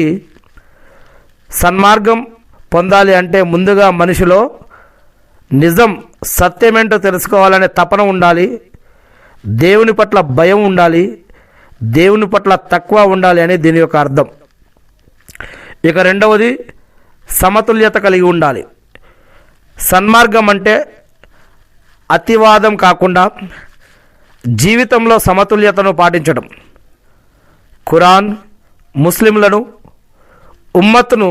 ఉమ్మతును వసత అంటే మధ్యస్థ సమాజం అని పిలుస్తుంది. అంటే అతిగా లోకంలో మునిగిపోకుండా ఈ ప్రపంచంలో ఉన్నటువంటి ఆశలు, సుఖాలు, సంపాదన, కోరికలు, పదవులు వీటిల్లో ఎక్కువగా మునిగిపోకుండా, అలాగని సంసారాన్ని వదిలేసి సన్యాసం తీసుకోవాలని కూడా చెప్పట్లేదు ఖురాన్. ధర్మబద్ధంగా జీవించడమే అసలైన సన్మార్గం అని, మానవత్వం మరియు సేవ చేయాలి అని, సన్మార్గంలో నడిచే వారి లక్షణాలను ఈ యొక్క ఖురాన్ వివరిస్తూ ఉంది. తల్లిదండ్రులతో మర్యాదగా వ్యవహరించాలని, అనాథలను పేదలను ఆదుకోవాలి అని, ఇచ్చిన మాట నిలబెట్టుకోవాలి అని, అహంకారం లేకుండా భూమిపై నడవాలి అని ఈ యొక్క ఖురాన్ తెలియజేస్తూ ఉంది. మరియు సహనం, ఓర్పు వహించాలి. సన్మార్గం కావాలంటే ఈ యొక్క సన్మార్గంలో ప్రయాణించేటప్పుడు ఎన్నో కష్టాలు, నష్టాలు, బాధలు, సుఖాలు కూడా వస్తూ ఉంటాయి.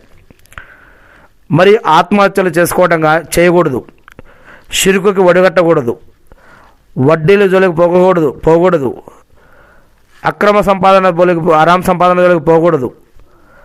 కష్ట సుఖాలు, నష్టాలు, బాధలు వచ్చినా ఓపిక పట్టాలి. సన్మార్గంలో ప్రయాణించేటప్పుడు కష్టాలు ఎదురైనప్పుడు అధైర్యపడకుండా దేవునిపై నమ్మకంతో సహనం, సబర్, ఓపికతో ఉండాలి అని ఈ యొక్క వాక్యం ఇయ్యాక నఅబుదు వ ఇయ్యాక నస్తఈన్ తెలియజేస్తూ ఉంది. మరి మనం తెలుసుకోగలిగితే ఖురాన్ ప్రకారం సన్మార్గం అనేది కేవలం విశ్వాసులకు మాత్రమే పరిమితం కాదు. ఎవరైతే సృష్టికర్తను నమ్మి తోటి మనుషులకు మేలు చేస్తారో వారందరికీ కూడా దేవుడు మార్గదర్శకత్వం చేస్తాను అని వాగ్దానం చేసి ఉన్నాడు ఖురాన్లో. అల్లాహు అక్బర్. ఇక ఈ అధ్యాయంలో మొదటి సూరా అల్ ఫాతిహాలోని 7వ వాక్యం, ఖురాన్లోని మొదటి సూరా అల్ ఫాతిహాలోని 7వ వాక్యం, దీని చివరి వాక్యం, సిరాతల్ లజీన అన్అమ్త అలైహిం గైరిల్ మగ్దూబి అలైహిం వలద్వాలీన్ ఆమీన్. దీని యొక్క అర్థం, నీవు అనుగ్రహించిన వారి మార్గం, నీ ఆగ్రహానికి గురి కాని వారి, అపమార్గానికి లోను కాని వారి అటువంటి వారి మార్గం మాకు చూపు వల్ల ఆమీన్ అని దీని యొక్క అర్థం. అంటే ఆ ఖురాన్లోని మొదటి అధ్యాయం అల్ ఫాతిహాలోని చివరి ఆయతు శ్లోకం గురించి అడుగుతున్నప్పుడు ఆ వాక్యానికి అర్థం మరియు ఇస్లాం ధర్మశాస్త్రం ప్రకారం దాని వివరణ ఏంటి అంటే, అరబిక్ వాక్యం సిరాతల్ లజీన అన్అమ్త అలైహిం గైరిల్ మగ్దూబి అలైహిం వలద్వాలీన్ ఆమీన్. దీనిని 3 భాగాలుగా అర్థం చేసుకోవచ్చు. నీవు అనుగ్రహించిన వారి మార్గం అంటే ఇక్కడ అనుగ్రహించబడిన వారు అంటే దేవుని అంటే అల్లా ప్రేమకు మరియు కరుణకు పాత్రులైన వారు. ఖురాన్లోని ఇంకొక చోట సూరా అన్-నిసా 4వ అధ్యాయం 69లో వీరు 4 రకాల వ్యక్తులని వివరించబడుతూ ఉంది. ప్రవక్తలు, సత్యవంతులు, అమరవీరులు, పుణ్యాత్ములు. ప్రవక్తలు అంటే దైవ సందేశాన్ని ప్రజలకు అందించిన వారు. సత్యవంతులు అంటే సత్యాన్ని మనస్ఫూర్తిగా నమ్మి దానికి కట్టుబడి ఉండేవారు. అమరవీరులు అంటే దైవ మార్గంలో ప్రాణాలు అర్పించిన వారు. ఇక 4వది పుణ్యాత్ములు అంటే మంచి పనులు చేస్తూ దైవ భీతితో దేవుని పట్ల భయం, భక్తి, గౌరవ మర్యాదతో జీవించిన వారు. ఇలా ప్రవక్తలు, సత్యవంతులు, అమరవీరులు, పుణ్యాత్ములు అని ఈ యొక్క ఖురాన్లో సూరా అన్-నిసా 4వ అధ్యాయం 69వ వాక్యంలో చెప్పడం జరుగుతూ ఉంది. ఇక్కడ మనం సిరాతల్ లజీన అన్అమ్త అలైహిం గైరిల్ మగ్దూబి అలైహిం వలద్వాలీన్ ఆమీన్ అని చదువుతున్నాం. నీవు అనుగ్రహించిన వారి మార్గం, ప్రవక్తలు, సత్యవంతులు, అమరవీరులు, పుణ్యాత్ములు ఇంకా అలాంటి అనేక రకాల వారికి నీవు అనుగ్రహించిన వారి మార్గం, నీ ఆగ్రహానికి గురి కాని వారి మార్గం, అటువంటి మార్గం మాకు చూపు ఆమీన్. అంటే నీ ఆగ్రహానికి గురి కాని వారి మార్గం అంటే పండితులు ప్రధానంగా సత్యాన్ని తెలుసుకుని కూడా అహంకారంతో లేదా స్వార్థంతో దానిని ధిక్కరించిన వారు అని పేర్కొంటారు. అంటే వీరికి ఏది సరైనదో తెలుసు, కానీ వారు కావాలనే తప్పుడు మార్గాన్ని ఎంచుకున్నారు. అందుకే వారు దైవాగ్రహానికి గురవుతారు. అందుకే నీ ఆగ్రహానికి గురి కాని వారి మార్గం మాకు చూపు అని. అంటే వారికి ధర్మం తెలిసి కూడా దేవుని యొక్క ఆరాధనలు తిరస్కరించారు. మరి అటువంటి వారి మార్గం మాకు చూపకు, సరైన మార్గం మాకు చూపు. ప్రవక్తల మార్గం, సత్యవంతుల మార్గం, అమరవీరుల మార్గం, పుణ్యాత్ముల మార్గం, అటువంటి మార్గం మాకు చూపు. అపమార్గానికి లోను కాని వారి మార్గం మాకు చూపు. వీరు అజ్ఞానం వల్ల లేదా సరైన అవగాహన లేక దారి తప్పినవారు. వీరికి సత్యం అంటే ఏమిటో తెలియక సొంత ఆలోచనలతో లేదా మూఢనమ్మకాలతో తప్పుడు మార్గంలో వెళ్తూ ఉంటారు. మరి ఈ యొక్క అపమార్గానికి లోను కాని వారి మార్గం ఏదైతే ఉందో, ఇటువంటి అపమార్గానికి లోను కాకుండా ఉండే మార్గం కూడా మాకు చూపు. ఈ ప్రార్థన యొక్క ఉద్దేశం ఈ సిరాతల్ లజీన అన్అమ్త అలైహిం గైరిల్ మగ్దూబి అలైహిం వలద్వాలీన్ ఆమీన్. ఈ ప్రార్థన యొక్క ఉద్దేశం ముస్లింలు ప్రతిరోజు తమ నమాజులో ఈ యొక్క వాక్యాన్ని పఠిస్తారు. దీని వెనుక ఉన్న ముఖ్య ఉద్దేశం ఏమిటి అంటే, మాకు కేవలం మార్గం చూపడం మాత్రమే కాదు, అది రుజు మార్గం, సరైన మార్గం అయి ఉండాలి. మేము సత్యాన్ని తెలుసుకుని ధిక్కరించే అహంకారం నుండి మమ్మల్ని రక్షించు. సత్యాన్ని తెలుసుకున్న తర్వాత ఏ ఏ విషయాలనైతే ధిక్కరించే అవకాశాలు ఉంటాయో అటువంటి వాటి నుంచి మమ్మల్ని కాపాడు. అలాగే సత్యాన్ని గుర్తించలేక దారి తప్పే అజ్ఞానం నుండి కూడా మమ్మల్ని రక్షించు. ఇక గతంలో ఎవరైతే దైవ కృపకు పాత్రులు అయ్యారో అటువంటి మంచి వ్యక్తుల అడుగుజాడల్లో మేము కూడా నడిచేలా మమ్మల్ని దీవించు అని దేవుణ్ణి వేడుకోవటం. అల్హమ్దులిల్లా. క్లుప్తంగా చెప్పాలి అంటే ఇది జ్ఞానం మరియు ఆచరణ, నాలెడ్జ్ మరియు యాక్షన్, ఈ రెండు సరిగ్గా ఉండాలని చేసే ప్రార్థన. దీనికోసం తక్వా, ఇహ్సాన్, తవక్కుల్, ఇబాదత్ ఇలాంటివి అనేకం ఉన్నాయి. అంటే దైవభీతి లేదా స్వీయ నియంత్రణ. ఖురాన్లో ఈ పదం పదే పదే వస్తుంది తక్వా గురించి. దీని అర్థం కేవలం భయం కాదు, దేవుడు నన్ను చూస్తున్నాడు అనే స్పృహతో తప్పుడు పనులకు దూరంగా ఉండాలి. ఇది ఒక రక్షణ కవచం లాంటిది. చెడు ఆలోచనలు లేదా పనులు చేయకుండా మనల్ని మనం కాపాడుకోవడమే తక్వా. ఇహ్సాన్ ఉత్తమ ప్రవర్తన. ఇది ఆరాధనలో అత్యున్నత స్థాయి. ప్రవక్త ముహమ్మద్ సల్లల్లాహు అలైహి వసల్లం గారు దీన్ని చాలా క్లుప్తంగా వివరించారు. నీవు దేవుణ్ణి చూస్తున్నావన్న భావనతో దేవుణ్ణి ఆరాధించు. ఒకవేళ నీవు ఆయనను చూడలేకపోయినా ఆయన నిన్ను చూస్తున్నాడన్న నమ్మకంతోటైనా నువ్వు ఆరాధించు. ఇది కేవలం నమాజుకు మాత్రమే పరిమితం కాదు. తోటి మనుషులతో ఉన్నప్పుడు, ప్రవర్తించేటప్పుడు కూడా అత్యుత్తమంగా ఉండాలి అని, దేవుడు ఎల్లప్పుడూ మనల్ని చూస్తున్నాడు అనే భావనతో మనం జీవించాలి. ఇక తవక్కుల్, దేవునిపై భరోసా. ప్రయత్నం మనది, ఫలితం దేవునిది అనే నమ్మకం పెట్టాలి. తవక్కుల్. ఒక వ్యక్తి తన సాయశక్తులా ప్రయత్నించిన తర్వాత ఫలితం విషయంలో అల్లాపై పూర్తి నమ్మకం ఉంచడాన్ని తవక్కుల్ అంటారు. అల్లా వాలం అని అంటాం మనం. అల్లా వాలం, అల్లా ఇష్టమే తవక్కుల్.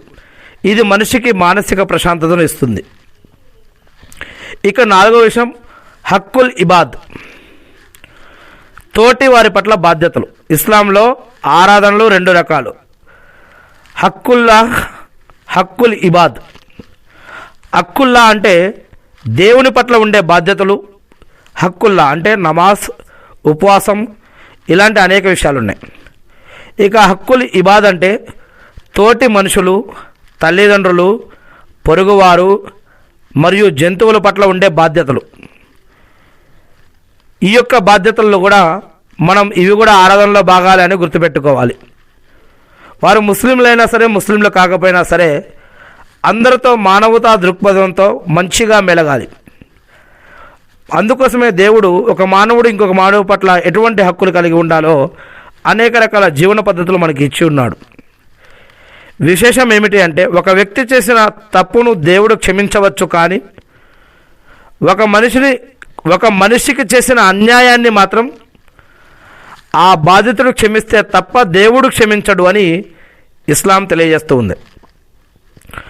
ఒక వ్యక్తి ముస్లిం అయినా కాకపోయినా సరే అతడు బాధితుడుగా ఉంటే ఆ బాధితుడు చేసే ఆ శాపం కానీ, ఆ బాధితుడు పెట్టే ఆర్తనాదం కానీ, ఆ బాధితుడు చేసే ప్రార్థన కానీ 7 ఆకాశాలు దాటి అల్లా యొక్క అర్ష దగ్గరికి ఆ యొక్క ప్రార్థన చేరుకుంటుంది అని అనేక హదీసుల్లో ఈ యొక్క విషయం చెప్పడం జరిగింది. అందుకే మజ్లూమ్కే బద్వా నైతో మజ్లూమ్కే దువా సే బచో అంటే మజ్లూమ్ అంటే ఎవరైతే మన మూలంగా నాశనమయ్యాడో, మన మూలంగా అన్యాయమయ్యాడో, మన మూలంగా బాధపడ్డాడో, మన మూలంగా ఏదైనా కోల్పోయాడో అటువంటి వ్యక్తి మజ్లూమ్. ఈ యొక్క మజ్లూమ్ ముస్లిం అయినా ముస్లిం కాకపోయినా సరే అటువంటి వ్యక్తి ఏదైనా శాపం పెట్టినా, ఏదైనా దువా చేస్తే కూడా మరి అది 7 ఆకాశాల ప్రయాణం చేసి అది అల్లాహ్ యొక్క అర్ష్ వద్దకి ఆ యొక్క దువా లేదా శాపం చేరుకుంటుందని చెప్పడం జరిగింది. మరి మనం ఎంత పెద్ద ముస్లింలైనా సరే ఇటువంటి మజ్లూమ్ నుంచి మనం మన రక్షణ పొందాలి అంటే మన మూలంగా ఎవరు కష్టాలు నష్టాలు బాధలు ఇబ్బందులకి మన మూలంగా ఎవరు గురి కాకుండా, ఎవరు మన మూలంగా అన్యాయం కాకుండా చూసుకోవాలనేది ఇక్కడ మనకు ఒక నీతి వాక్యం. ఏది ఏమైతేనేమి ఇక్కడ సిరాతుల్ లజీన అన్అమ్త అలైహిం గైరిల్ మగ్దూబి అలైహిం వలద్దోలీన్ అంటే మనకి ఇలాంటి చెడు మార్గాల నుంచి, పాపపు మార్గాల నుంచి, ఎవరైతే దేవుడి యొక్క ఆగ్రహానికి గురై ఎవరైతే నరకానికి వెళ్తారో అటువంటి మార్గం నుంచి, ఎవరైతే స్వర్గానికి వెళ్ళేటటువంటి వారి మార్గం ఉందో అటువంటి మార్గం ప్రసాదించమని దేవుణ్ణి ప్రార్థిస్తున్నాం. ప్రవక్తలు, సత్యవంతులు, అమరవీరులు, పుణ్యాత్ములు ఇలాంటి వారు ఎవరైతే దేవుని యొక్క మన్నలను పొంది ఎలా జీవించి స్వర్గానికి వెళ్ళారో అటువంటి మార్గాన్ని ప్రసాదించండి ఆమీన్ అని దేవుణ్ణి ప్రార్థిస్తూ ఉన్నాం. మరి ఇలాంటి అనేక విషయాలు మరి ఇంకా ఖురాన్ మరియు హదీసుల్లో కూడా ఇక్కడ ఈ యొక్క 15వ అధ్యాయం 87వ వాక్యంలో ఇంతకుముందు మనం ఈ యొక్క ప్రారంభంలో చదివాము. ఓ మొహమ్మద్ సుస్లం గారు, నేను మీకు 7 ఆయతులు ఇస్తున్నాను, 7 ఆయతులు మళ్ళీ మళ్ళీ పునరావృతం అవుతూ ఉంటాయని చెప్పడం జరిగింది. మరి ఈ యొక్క ఖురాన్లోని మొదటి సూరా అల్ ఫాతిహాలోని ఏ వాక్యం చదివినా కూడా, ఖురాన్లో వేరే దగ్గర ఏది చదివినా కూడా దానికి ఈ యొక్క 7 వాక్యాలు ఎక్కడొకక్కడ కనెక్ట్ అవుతూ ఉంటాయి. అది మీరు చదివి కూడా తెలుగులోనో, హిందీలోనో, ఇంగ్లీష్లోనో, ఉర్దూలోనో మీరు చదువుతూ ఉన్నప్పుడు, లేదా అరబ్బీ వస్తే కనుక అరబ్బీ యొక్క అర్థం కనుక మీకు తెలిస్తే ఈ చదివేటప్పుడు మీకు వాటి యొక్క అర్థం ఆటోమేటిక్గా అర్థమవుతూ ఉంటుంది, తెలుస్తూ ఉంటుంది. ఏది ఏమైతేనేమి నేను ఖురాన్లోని ఈ యొక్క మొదటి సూరాలోని 7 వాక్యాలని మళ్ళీ ఒకసారి చదివి వినిపిస్తున్నాను. అఊజు బిల్లాహి మినష్ షైతానిర్ రజీం. బిస్మిల్లాహిర్ రహ్మానిర్ రహీం. బిస్మిల్లాహిర్ రహ్మానిర్ రహీం. అపార కరుణామయుడు పరమ కృపాశీలుడైన అల్లా పేరుతో ప్రారంభం. అల్హమ్దులిల్లాహి రబ్బిల్ ఆలమీన్. ప్రశంసలు పొగడ్తలు అన్నీ అల్లాకు మాత్రమే శోభిస్తాయి, ఆయనే సమస్త లోకాలకు పోషకుడు. అర్ రెహమానిర్ రహీం. అపార కరుణామయుడు పరమ కృపాశీలుడు. మాలికి యౌమిద్దీన్ అంటే ప్రళయ దినానికి, ప్రతిఫల దినానికి, ప్రళయ దినానికి యజమాని. ఇయ్యాక నఅబుదు వ ఇయ్యాక నస్తఈన్. మేము నిన్నే ఆరాధిస్తున్నాము, సహాయం కోసం నిన్ను మాత్రమే అర్థిస్తున్నాము. ఇక ఇదిన సిరాతల్ ముస్తకీం. మాకు రుజుమార్గం, సన్మార్గం చూపించు. 7వ వాక్యం. సిరాతల్ లజీన అన్అమ్త అలైహిం గైరిల్ మగ్దూబి అలైహిం వలద్దోలీన్ ఆమీన్. నీవు అనుగ్రహించిన వారి మార్గం, నీ ఆగ్రహానికి గురికాని వారి, అపమార్గానికి లోను కాని వారి మార్గం చూపు ఆమీన్. బిస్మిల్లాహిర్ రహ్మానిర్ రహీం. అల్హమ్దులిల్లాహి రబ్బిల్ ఆలమీన్. అర్ రెహమానిర్ రహీం. మాలికి యౌమిద్దీన్. ఇయ్యాక నఅబుదు వ ఇయ్యాక నస్తఈన్. ఇహ్దిన సిరాతల్ ముస్తకీం. సిరాతల్ లజీన అన్అమ్త అలైహిం గైరిల్ మగ్దూబి అలైహిం వలద్దోలీన్ ఆమీన్. దీని యొక్క అర్థం, అపార కరుణామయుడు పరమ కృపాశీలుడైన అల్లా పేరుతో ప్రారంభం. ప్రశంసలు పొగడ్తలు అన్ని అల్లాకు మాత్రమే శోభిస్తాయి, ఆయన సమస్త లోకాలకు పోషకుడు. అపార కరుణామయుడు పరమ కృపాశీలుడు, ప్రతిఫల దినానికి అంటే ప్రళయ దినానికి యజమాని. మేము నిన్నే ఆరాధిస్తూ ఉన్నాము, సహాయం కోసం నిన్ను మాత్రమే అర్థిస్తున్నాము. మాకు రుజుమార్గం, సన్మార్గం చూపించు. నీవు అనుగ్రహించిన వారి మార్గం, నీ ఆగ్రహానికి గురికాని వారి, అపమార్గానికి లోని కాని వారి మార్గం మాకు చూపు వల్ల ఆమీన్. ఇక ఖురాన్లోని ఈ యొక్క సూరా అల్ ఫాతిహా గురించి అనేక రకాల వివరణలు, ఇంకా అనేక రకాల హదీసులు మనం ఆల్రెడీ ఖురాన్ మరియు హదీసులో ఉన్న వాటిని తెలుగు బుఖారీలో ఇంతకుముందే మనం చెప్పుకోవడం జరిగింది. ఈ యొక్క ఆయతులకు సంబంధించినటువంటి అనేక వివరణలు చెప్పుకోవడం జరిగింది. మీరు ఇంకా గమనించవచ్చు, అసలు ఈ ఆయతు ఒకదాని తర్వాత ఒక ఆయతు ఇవే ఎందుకు ఆర్డర్లో, ఈ ఆయతు తర్వాత ఆ ఆయతు ఇంకోటి ఎందుకు ఆర్డర్లో ఉంది, మొదటి అవతరించిన ఆయతులు మరి ఖురాన్లో ఏంటివి, తర్వాత అవతరించిన ఆయతులు ఏమిటి, మరి ఖురాన్లో మొట్టమొదటిగా ఈ సూరాని ఎందుకు పెట్టడం జరిగింది, ఈ సూరా యొక్క అద్భుతమైన విశిష్టత ఏమిటి, ఇలాంటి ఇంకా అనేక విషయాలు మరి మీరు ఖురాన్ హదీసు ఆధారంగా ఇస్లాంలో మీరు గమనించవచ్చు. అంతేకాకుండా ఖురాన్లో మొదటి సూరా మొదటి 4-5 వాక్యాలు మనం చూసినట్లయితే, అపార కరుణామయుడు పరమ కృపాశీలుడైన అల్లా పేరుతో ప్రారంభం. అలిఫ్ లామ్ మీమ్. ఈ గ్రంథం ఖురాన్ గ్రంథం, అల్లా గ్రంథం అన్న విషయంలో ఎంతమాత్రం సందేహం లేదు. భయభక్తులు కలవారు ఎవరికైనా సరే ఇది సన్మార్గం చూపుతుంది. ఆ భయభక్తులు కలిగినటువంటి వారు ఎవరంటే, వారు గోప్యమైన రహస్య విషయాలు ఏవైనా ఈ యొక్క ఖురాన్లో చెప్పబడ్డాయంటే, దేవుడు చెప్పాడంటే, ప్రవక్త చెప్పారంటే వాటిని విశ్వసిస్తారు. మరియు విశ్వసించడంతో పాటుగా నమాజును నెలకొల్పుతారు. ఇంకా దేవుడు అంటే మేము ప్రసాదించిన దానిలో సంపదల నుంచి ఖర్చు పెడతారు. మేము నీ వైపుకు అంటే ప్రవక్త వైపుకు అవతరింపజేసిన దానిని నీకంటే ముందు పూర్వం అవతరింపజేసిన వాటిని కూడా ఆ యొక్క విశ్వాసులు విశ్వసిస్తారు. పరలోకం పట్ల కూడా వారు దృఢ నమ్మకం కలిగి ఉంటారు. ఇలాంటి వారే తమ ప్రభువు తరపు నుంచి వచ్చిన సన్మార్గాన ఉన్నారు, సాఫల్యాన్ని పొందేవారు కూడా వీరే అని.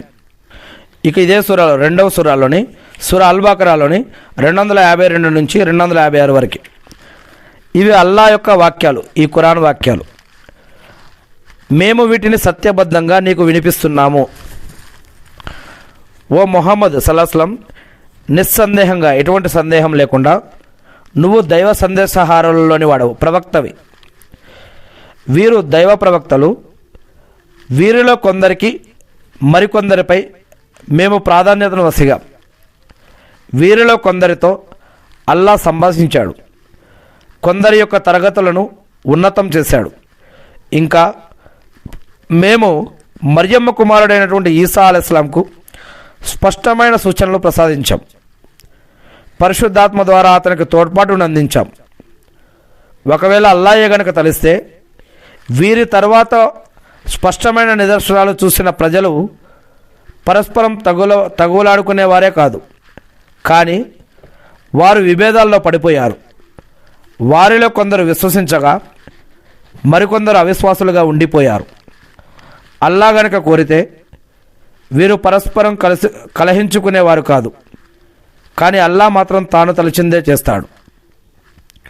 ఓ విశ్వాసులారా, వ్యాపార లావాదేవీలు కానీ, స్నేహ సంబంధాలు కానీ, సిఫార్సులు కానీ ఉండనటువంటి ఆ రోజు ఏదైతే ఉందో, ప్రళయ దినం, తీర్పు దినం, జడ్జిమెంట్ డే లేదా మరణించే రోజు, ఆ రోజు రాకముందే మేము మీకు ప్రసాదించిన దానిలో నుంచి ఖర్చు పెట్టేయండి. నిజానికి తిరస్కారులే దుర్మార్గులు.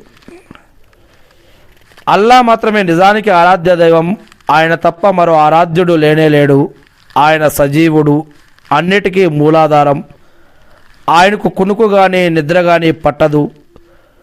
భూమి ఆకాశాలలో ఉన్న సమస్తము ఆయన అధీనంలోనే ఉంది.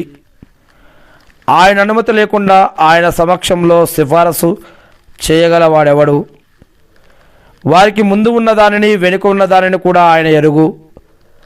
ఆయన కోరినది తప్ప ఆయనకున్న జ్ఞానంలోని ఏ విషయము వారి గ్రాహ్య పరిధిలోకి రాదు. ఆయన కుర్చీ వైశాల్యం, అర్ష్ పీఠం వైశాల్యం, 7వ ఆకాశం మీద ఉన్న సిద్రతుల్ ముంతహా పైన ఉన్న ఆ యొక్క కుర్చీ వైశాల్యం, అర్ష్ వైశాల్యం భూమి ఆకాశాలను చుట్టుముట్టి ఉంది. వాటిని రక్షించడానికి ఆయన ఎన్నడూ అలసిపోడు. ఆయన సర్వోన్నతుడు, గొప్పవాడు. ధర్మం విషయంలో బలవంతం ఏమీ లేదు. సన్మార్గం అపమార్గం నుంచి ప్రస్ఫుటమైంది.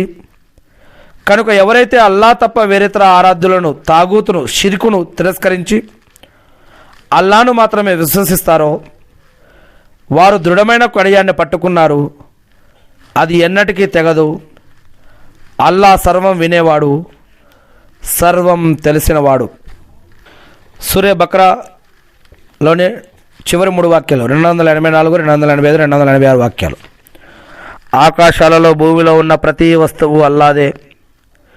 మీ మనసులో ఉన్నదాన్ని మీరు వెల్లడించినా లేక దాచిపెట్టినా అల్లా మీ నుండి దాన్ని లెక్క తీసుకుంటాడు. ఆ తర్వాత ఆయన తాను కోరిన వారిని క్షమిస్తాడు, తాను కోరిన వారిని శిక్షిస్తాడు. అల్లాకు అన్నిటిపై అధికారం ఉంది. తన ప్రభువు తరపున అవతరింపజేయబడిన దాన్ని ప్రవక్త విశ్వసించాడు. దాన్ని విశ్వాసులు కూడా సత్యమని నమ్మారు. వారంతా అల్లాను, ఆయన దూతలను, ఆయన గ్రంథాలను, ఆయన ప్రవక్తలను విశ్వసించారు. మేము ఆయన పంపిన ప్రవక్తల మధ్య ఎలాంటి విచక్షణను, భేదాభావాన్ని పాటించము అని వారు చెబుతారు. మేము విన్నాము, విధేయులం అయ్యాము. మా ప్రభువు, మేము నీ క్షమాభిక్షను అర్థిస్తున్నాం. చివరకు మేము ఎప్పటికైనా మరలి రావాల్సింది నీ వద్దకే అని వారు అంటారు. అల్లా ఏ ప్రాణిపైనా దాని శక్తికి మించిన భారం వేయడు. అది ఏ పుణ్యాన్ని సంపాదించినా దానికే లభిస్తుంది, మరి అది ఏ పాపాన్ని మూటగట్టుకున్నా దాని ఫలితాన్ని అది చవిచూస్తుంది. ఇలా ప్రార్థిస్తూ ఉండండి. ఓ మా ప్రభు, మేము మరచిపోయినా లేక మేము పొరబడినా మమ్మల్ని నిలదీయకు. మా ప్రభు, మాకు పూర్వం గతించిన వారిపై వేసినటువంటి భారాన్ని మాపై వేయకు. మా ప్రభు, మేము మోయలేనటువంటి బరువును మాపై మోపకు. మమ్మల్ని మన్నించి వదిలిపెట్టు. మాకు క్షమాభిక్ష పెట్టు. మాపై దయచూపు. నీవే మా సంరక్షకుడవు. అందుచేత అవిశ్వాసులకు వ్యతిరేకంగా మాకు సహాయపడు. ఆమీన్. ఖురాన్లోని చివరి 3 సూరాలు. 112వ సూరా అల్ ఇఖ్లాస్. అపార కరుణామయుడు పరమకృపాశీలుడైన అల్లా పేరుతో ప్రారంభం. ఓ ముహమ్మద్ సల్లాం వారికి ఇలా చెప్పు, ఆయన అల్లా నిజమైన ఆరాధ్యుడు, ఒకే ఒక్కడు. అల్లా నిరపేక్షపరుడు, ఏ అక్కర ఏ అవసరం లేనివాడు. ఆయన ఎవరినీ కనలేదు, ఆయన కూడా ఎవరికి పుట్టినవాడు కాదు. ఆయనకు సరి సమానుడు, ఆయనతో పోల్చదగిన వస్తువు ఏది కూడా లేదు. అల్ ఫలక్, ఉషోదయం. అపార కరుణామయుడు పరమకృపాశీలుడైన అల్లా పేరుతో ప్రారంభం. చెప్పు, నేను ప్రాతకాల ప్రభువు శరణు కోరుతున్నాను. ఆమీన్. ఆయన సృష్టించిన వాటన్నిటి కీడు నుంచి, కటిక చీకటి కమ్ముకున్నప్పటి రాత్రి చీకటి కీడు నుంచి, మంత్రించి ముడులలో ఊదే వారి కీడు నుంచి, అసూయాపరుడు అసూయ చెందినప్పటి కీడు నుంచి నేను నా ప్రభువు రక్షణ కోరుతూ ఉన్నాను. ఆమీన్. ఖురాన్లోని చివరి సూర 114వ సూర 114వ అధ్యాయం. అన్నాస్, మానవులు. ఔజుబిల్లాహి మినష్ షైతానిర్ రజీం. బిస్మిల్లాహిర్ రహ్మానిర్ రహీం. అపార కరుణామయుడు పరమకృపాశీలుడైన అల్లా పేరుతో ప్రారంభం. ఈ విధంగా చెప్పు, నేను మానవుల ప్రభు రక్షణ కోరుతున్నాను. మానవుల చక్రవర్తిని, మానవుల ఆరాధ్య దైవాన్ని ఆశ్రయిస్తున్నాను. దురాలోచనలు రేకెత్తించి తప్పించుకునేవాడి కీడు నుంచి వాడు జనుల హృదయాలలో దురాలోచనలు రేకెత్తిస్తాడు. వాడు జిన్ను వర్గానికి చెందినవాడైనా సరే, మానవ వర్గానికి చెందినవాడైనా సరే. ఆమీన్. నేను ఆ సృష్టికర్త అయిన అల్లాని ప్రార్థిస్తూ ఉన్నాను. అల్లా, మీరు ఈ సృష్టిలో సృష్టించిన అన్ని కీడుల నుంచి మమ్మల్ని రక్షించండి వల్ల. ఆమీన్. అల్లా, సైతానుల నుంచి, జిన్నాతుల నుంచి, మానవులు చేసే చెడు పనుల నుంచి మరియు ఈ యొక్క సృష్టిలో ఉన్న మీ యొక్క సృష్టిలో సృష్టించిన అన్ని ఆపదల నుంచి మమ్మల్ని రక్షించండి వల్ల. ప్రాణం పోయేటప్పుడు బాధ నుంచి, దజ్జాల ఉపద్రవం నుంచి, యాజూజు మాజూజుల నుంచి, నరకయాత్ర నుంచి, షిర్కు నుంచి, బిదాత్ నుంచి, హరాం నుంచి కూడా మమ్మల్ని కాపాడండి వల్ల. మా పాపాలను క్షమించండి వల్ల. మీరు మాకు ప్రసాదించిన ప్రతి దానికి అల్హమ్దులిల్లా, మీకు స్తుతి స్తోత్రాల వల్ల. అల్లా, మీరు ఉంచిన పద్ధతులను బట్టే మిమ్మల్ని స్తుతిస్తూ అర్జిస్తూ ఆరాధిస్తూ ఉన్నాం వల్ల. మీరు మాకు ప్రసాదించిన ప్రతి దానిని బట్టి అల్లా అల్హమ్దులిల్లా, సుబ్హాన్ అల్లా, అల్లాహు అక్బర్. అల్లా, ఇబ్రాహీం అలైహిస్సలాం గారిపై, ఆయన కుటుంబ సభ్యులపై, ఆయన ఉమ్మతిపై శాంతి సేవకాలు కురిపించిన విధంగా అల్లా ప్రవక్త ముహమ్మద్ సల్లాల్లాహు అలైహి వసల్లం గారిపైన, ఆయన కుటుంబ సభ్యులపైన, ఆయన ఉమ్మతిపైన శాంతి సేవకాలు కురిపించి మకామే ముహమ్మద్కు ప్రవక్తగాన్ని వారసును చేసి అంతిమ దినం రోజు వసలతా స్థానాన్ని ప్రవక్త ముహమ్మద్ సల్లాల్లాహు అలైహి వసల్లం గారిపై కురిపించండి వల్ల. ఆమీన్. అల్లా, మా పాపాలను క్షమించండి వల్ల, మాకు సహాయం చేయండి వల్ల. అల్లా, మాకు ఉపాధిని, బరకత్ని, రక్షణని, సహాయాన్ని ప్రసాదించండి వల్ల. అల్లా, మీరు మాపై పెట్టిన బాధ్యతలు నెరవేర్చడం కావాల్సిన సహాయాన్ని అందించండి వల్ల. అల్లా, ఒక మానవుడిగా, మీ యొక్క దాసుడిగా మేము చేయవలసిన మీ యొక్క సహాయాన్ని అందించండి వల్ల. అల్లాహు అక్బర్. అల్లా, మీరు మాకు ఇచ్చిన ప్రవక్త ముహమ్మద్ సల్లాల్లాహు అలైహి వసల్లం గారి ద్వారా మాకు ఇచ్చిన ఖురాన్ మరియు హదీసులు మేము తెలుసుకుని, నేర్చుకుని, అర్థం చేసుకుని, గుర్తుపెట్టుకుని వాటి ప్రకారం మేము జీవిస్తూ మిమ్మల్ని ఆరాధిస్తూ తెలియని ఇతర దాసులకి మరియు మా సోదరి సోదరులకు కూడా తెలియజేసే భాగ్యాన్ని మాకు ప్రసాదించండి వల్ల. ఆమీన్. అల్లా, మేము విడిచిపెట్టిన ఉపవాసాలు లేదా నమాజులు లేదా ఇంకితర ఆరాధనలకై మేము మిమ్మల్ని క్షమాపణ వేడుకుంటూ ఉన్నాం వల్ల. ఇక ముందైనా సరే మేము ప్రతిరోజు మస్జిద్కి వెళ్ళి జమాత్ తోటి 5 నమాజులు చేసే భాగ్యాన్ని మరియు ఇతర సఫిల్ మరియు నఫిల్ సున్నతుల నమాజులు చేసే భాగ్యాన్ని, ప్రతిరోజు ఖురాన్ చదివే భాగ్యాన్ని మరియు నఫిల్ సున్నత్ ఉపవాసాలు పాటించే భాగ్యాన్ని మాకు మీ మార్గంలో సంపాదిస్తూ మరియు ఖర్చు పెట్టే భాగ్యాన్ని మా అందరికీ కూడా ప్రసాదించడం వల్ల. నీ మార్గంలో ఎవరైతే మరియు సమయాన్ని, సంపదని, ఆరోగ్యాన్ని, ధనాన్ని ఏ విధంగా ఎవరైతే మరియు నీ మార్గంలో ఖర్చు పెట్టారో వాటిలో ఎవరైతే మరణించడానికి యొక్క దాసులు ఉన్నారో, ఇప్పుడు బ్రతికి ఉన్నారో, రాబోతున్నారో, ఇటువంటి నీ యొక్క దాసులు ఏ మార్గాల్లో సమయం, సందర్భం మరియు వయస్సు, ఆరోగ్యము, సంపద సంపాదన ద్వారా ఏ విధంగా నీ మార్గంలో మరియు దేనినైతే ఖర్చు పెట్టారో అలాగైతే వారు చేసిన మరియు నమాజులు, ఉపవాసాలు, సదకా ఖైరాతులు, జకాతులు, హజ్ ఉమ్రాలు, దాన ధర్మాలు ఏవైతే ఉన్నాయో వీటన్నిటిని కూడా స్వీకరించండి వల్ల మరి బ్రతికి ఉన్న మరియు మిగిలి ఉన్న రాబో వారి యొక్క కుటుంబాలందరిపైన కూడా మీ యొక్క శాంతి సౌఖ్యాలు కురిపించడం వల్ల, అలా మరణించిన ఈ యొక్క దాసులందరిపైన శాంతి సౌఖ్యాలు కురిపించడం వల్ల, వారు బ్రతికి ఉండంగా చేసిన ఆరాధనలను స్వీకరించండి వల్ల. అల్లాహు అక్బర్. అల్లా ఈ యొక్క సృష్టిలో ఈ యొక్క ప్రపంచంలో ఉన్న అన్ని రకాల పాపాల నుంచి మమ్మల్ని రక్షించడం వల్ల, మమ్మల్ని పరిశుద్ధులు చేయడం వల్ల, మా అందరికీ కూడా నరకం నుంచి రక్షించే స్వర్గభాగ్యాన్ని ప్రసాదించడం వల్ల, మా పైన, మా కుటుంబ సభ్యులపైన, మీ యొక్క దాసులందరిపైన, ఈ ప్రసంగం ఎవరైతే వింటున్నారో వారిపైన, ఈ ప్రసంగాన్ని ఇతరుల దాకా ఎవరైతే చేరుస్తారో వారిపైన, మరి ఈ ప్రసంగాన్ని విని ఎవరైతే ఖురాన్ తెరిచి మరి మీరు అసలు ఏదైతే చెప్పారో, మరి ప్రవక్త ద్వారా ఏదైతే ఇచ్చారో, ఎవరైతే మరి దీన్ని తెలుసుకోవాలని ఎవరైతే ప్రయత్నిస్తారో అటువంటి ప్రతి హృదయం తరపున నేను మిమ్మల్ని ప్రార్థిస్తూ ఉన్నాను, అర్జిస్తూ ఉన్నాను, ఆరాధిస్తూ ఉన్నాను, మిమ్మల్ని అడుగుతున్నాను. వారి తరపున కూడా నేను మిమ్మల్ని ప్రార్థిస్తూ ఉన్నాను వల్ల ఆమీన్. అల్లాహు అక్బర్. అల్లా మాకు సాయం చేయండి వల్ల ఆమీన్. అదేవిధంగా వల్ల ఎవరైతే ప్రార్థనలో గుర్తుపెట్టుకోమన్నారో, ఎవరి తరపున అయితే ప్రార్థించవలసిన బాధ్యత ఉందో, నీ యొక్క దాసులు మరి ఈ యొక్క సమాజంలో ఎక్కడెక్కడైతే మరియు మిమ్మల్ని ఆరాధించడం కోసం మరియు సరైన పద్ధతిలో జీవించడం కోసం ఎక్కడెక్కడైతే ఎవరెవరు ఎటువంటి ఇబ్బందుల్లో ఉన్నారో, బాధల్లో, కష్టాల్లో, నష్టాల్లో, ఇబ్బందుల్లో ఉన్నారో, అనారోగ్యంతో ఉన్నారో, మీ యొక్క సహాయం కోసం ఏ ప్రాణ అయితే ఎదురు చూస్తూ ఉందో అటువంటి వారందరి తరపున నేను మిమ్మల్ని ప్రార్థిస్తూ, అర్జిస్తూ, ఆరాధిస్తూ ఉన్నాను వల్ల వారందరికీ మీ యొక్క సహాయాన్ని అందించండి వల్ల ఆమీన్. మాకు ఈ అవకాశం ఇచ్చిన వల్ల మీకు స్తుతి స్తోత్రాల వల్ల అల్హమ్దుల్లా, సుబ్హాన్ అల్లా, అల్లాహు అక్బర్. అల్లా మా ప్రార్థనని స్వీకరించండి వల్ల, మహమ్మద్ సల్లం గారిపైన శాంతి సేవకులు కురిపించండి వల్ల, మా ప్రార్థన స్వీకరించడం వల్ల అన్ని కాలాలలో, అన్ని యుగాలలో, అన్ని చరిత్రలలో ఎన్నుకున్న మీ యొక్క మానవులైనటువంటి మీ యొక్క దాసులైనటువంటి ప్రవక్తలందరిపైన మీ యొక్క శాంతి సేవకులు కురిపించి, ఆ ప్రవక్తల సహవాలపైన మరియు మీ యొక్క దైవదూతలందరిపైన కూడా శాంతి సేవకులు కురిపించి, సజ్జనులందరిపైన కూడా మీ యొక్క శాంతి సేవకులు కురిపించి వారందరికీ ఇహపరలోకాల్లో మీ యొక్క సహాయాన్ని అందించండి వల్ల ఆమీన్. అల్లాహు అక్బర్. అల్హమ్దులిల్లా. అల్లాహు అక్బర్. సుబ్హాన్ అల్లా. అల్లాహు అక్బర్. అష్హదు అన్ లా ఇలాహా ఇల్లల్లాహు వ అష్హదు అన్న ముహమ్మదన్ అబ్దుహు వ రసూలుహు. అల్లాహు అక్బర్.